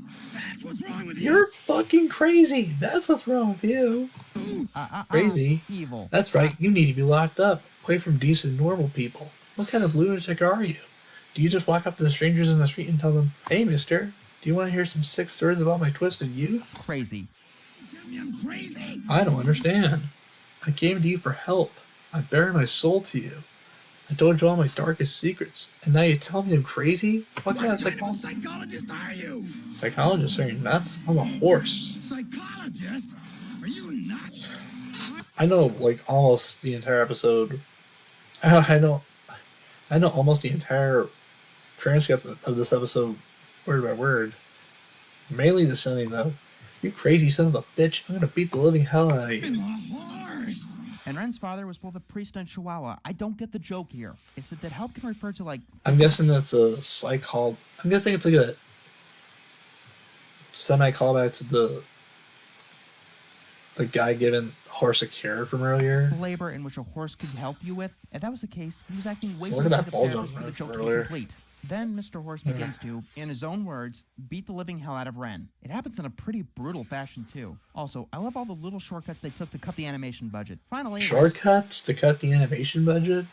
I don't want to see fights that. back, like a cat for some reason. Mr. Horse I'm also tries sorry I fight had to with the see gun, that. but Ren takes it and beats him presumably to death. Some animal control people are Yeah, and I don't know why Mr. Enter didn't even bother censoring it.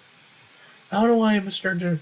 I don't even know why he didn't even bother censoring the private parts here, but he ended up doing so with the Drawn Together the movie review. and try to wrangle Ren up. But then the Silent Hill sirens go off, and Ren bites off one of their hands. Silent Hill sirens go off. Yeah. Since how is like sound effect or not? How does Silent Hill like relate to Ren and Stimpy here? Like, I know like, they use that exact same fucking siren sound effect from Silent Hill, but why did you have to? Whatever. I'll just consider that a bit. Swallows it in a grotesque fashion. I'm going way too deep on what's supposed to be a bit. Fuck it. It's all wrangled up. They escape out of there with some blood spurting on the floor. Finally, the frog appears out of nowhere, crawls as slowly as possible across the floor. Yeah, I'll admit the frog slowly, like, All about the frog slowly crawling here does go on for way too long. It's probably the most lingering part of the episode. And I do believe they should shorten that, like cut maybe cut in half. Shoot himself. Instead, it turns out to be one of those bang guns. Bang, and the bang, frog lives bang, on bang, in bang, even bang. more pain, despite the fact that he should have died years ago by now. And that's how the episode ends. Thank fucking God it's over. Also, I love his fucking scream. Also, I fucking love his thumbnail here. Oh, it's mainly just traces of the fucking episode itself, and also this trace of Ren from Son of Snippy here too. Placenta, froggy. I don't know what that one says, considering it's mainly fogged up by the black chainsaw snacks. Parcell was here. Referencing Richard Purcell's involvement here. Again, Richard Purcell.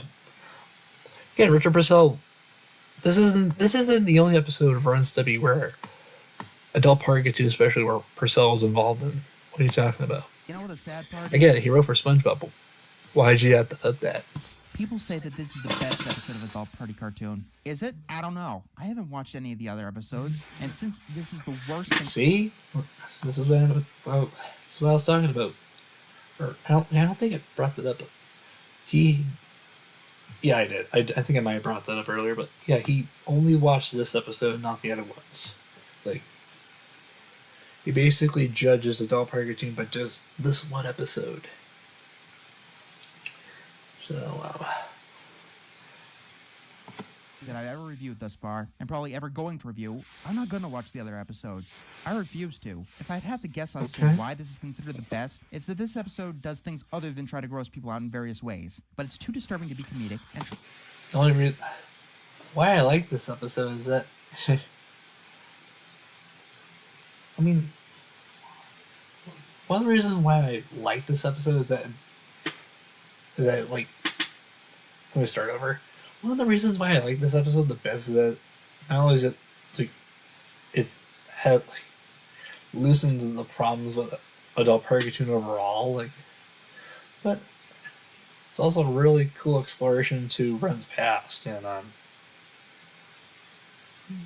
it's cool that we get to see a full-on episode that delves into Ren's insanity and Ren being crazy and all. It's that this episode does things other than try to gross people out in various ways, but it's too disturbing to be comedic and tries to tell too many jokes. Again, this episode isn't great by any means. There are still problems with it lingering for with some jokes with some jokes with the frog crawling and the parents kissing and Ren's walk to the fucking therapist's office. So that goes on for too long. But it doesn't really bother me as much.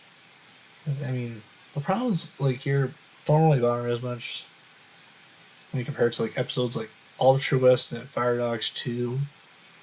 Considering again, Fire Dogs 2 is 30 minutes. Altruist is half this episode's length. It goes on for 40 minutes. Played straight, and it gets so confused that it begins to feel like the disturbing shit is the joke that they're trying to tell. No matter what story they're trying to tell, it takes too long to get started, takes too long to do it, and has next to no payoff. Most of the jokes they do tell are either gross or don't understand the basics of comedy. The production is shit. A lot of people keep telling me that it's supposed to be overly dramatic. Ren and Stimpy is supposed to be a comedy. It's always... There is shit in... Well, there are plenty of moments in the original Ren and Stimpy that are dramatic. The only reason why Son of Stimpy exists as an episode is because Vanessa Coffey, the executive at Nickelodeon at the time, wanted,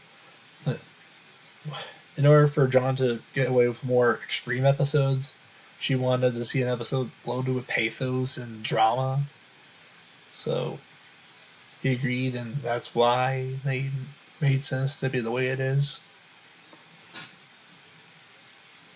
And of course, there are plenty of dramatic moments. Like again, there are episodes that do border on to there are scenes from Ren and Stimpy that do that don't even feel out of place on Adult Swim. Like the scene in Stimpy's fan club where Ren threatens to break Stimpy's neck in his sleep, and of course the band episode Man's Best Friend. The scene where Ren beats the living shit out of George Zucker with an oar, and it goes way in depth on the violence, and it's so over the top. And I mean, it's not the only reason why the episode was banned, but it also had some shit jokes in there. But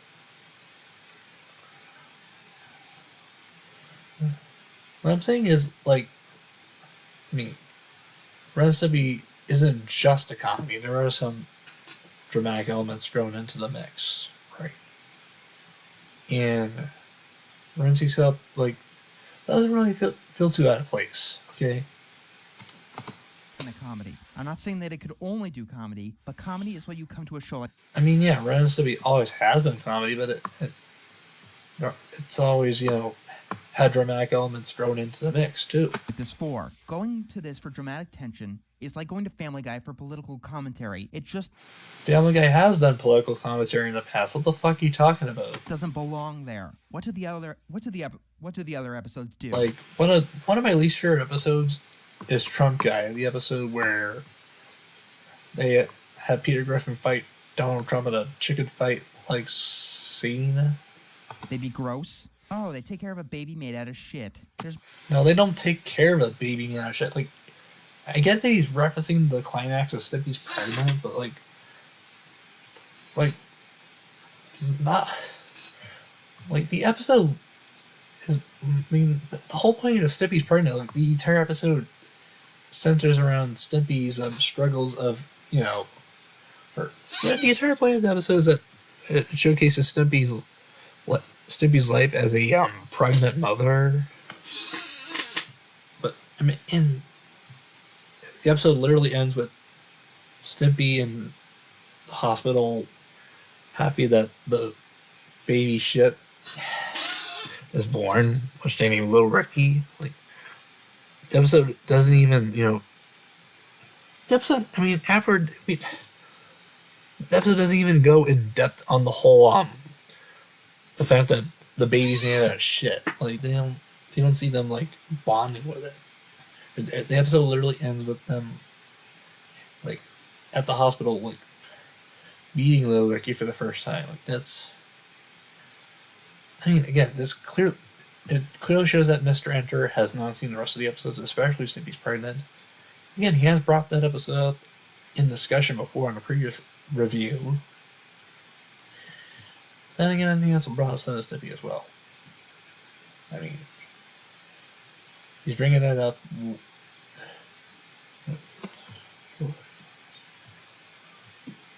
I mean, if he wants to go in depth on the show, he should really watch the rest of the episodes first. I mean, take notes from Media Mementos. Media Mementos did a better job at talking about Adult Park Cartoon in this episode, especially considering that it's coming from someone else who has watched the entirety of Adult Park Cartoon and this episode and the original Ren and Stimpy as well. So, I mean, this is pretty much the worst take on Adult Park Cartoon I've seen. Hell, the worst Ren Seeks Help take I've ever seen. So, I just don't agree with a lot of his takes here, except for the lingering jokes and some of the gross out, which I'll agree that that's the only common ground we share in terms of this episode's quality. But overall, more ways to disgust a person than pure imagery. It's like why people hate a Pauper Gary more than the Splinter. In fact, you could probably call the shit. Again, the baby shit only occurs during the climax of the episode. That's not what the whole episode's This about. episode, the Apalfragary of all animation. Think The about it. It Apalfragary starts of off all with nothing but animation. sap, tons of animal abuse, disturbing content where it shouldn't be, and a character bastardized to make the cruelty worse. But unlike Apalfragary, Should you call it the Apalfragary of Ren and Stimpy?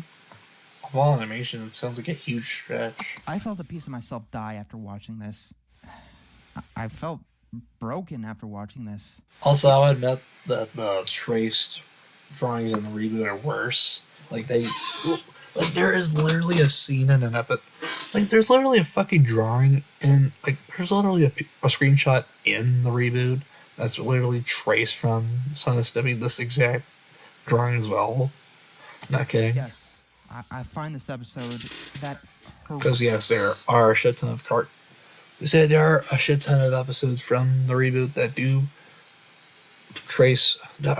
feel traced from previous Friends TV episodes. horrifically bad. Signing out. And I'm saying it too. I've been going on for way too long.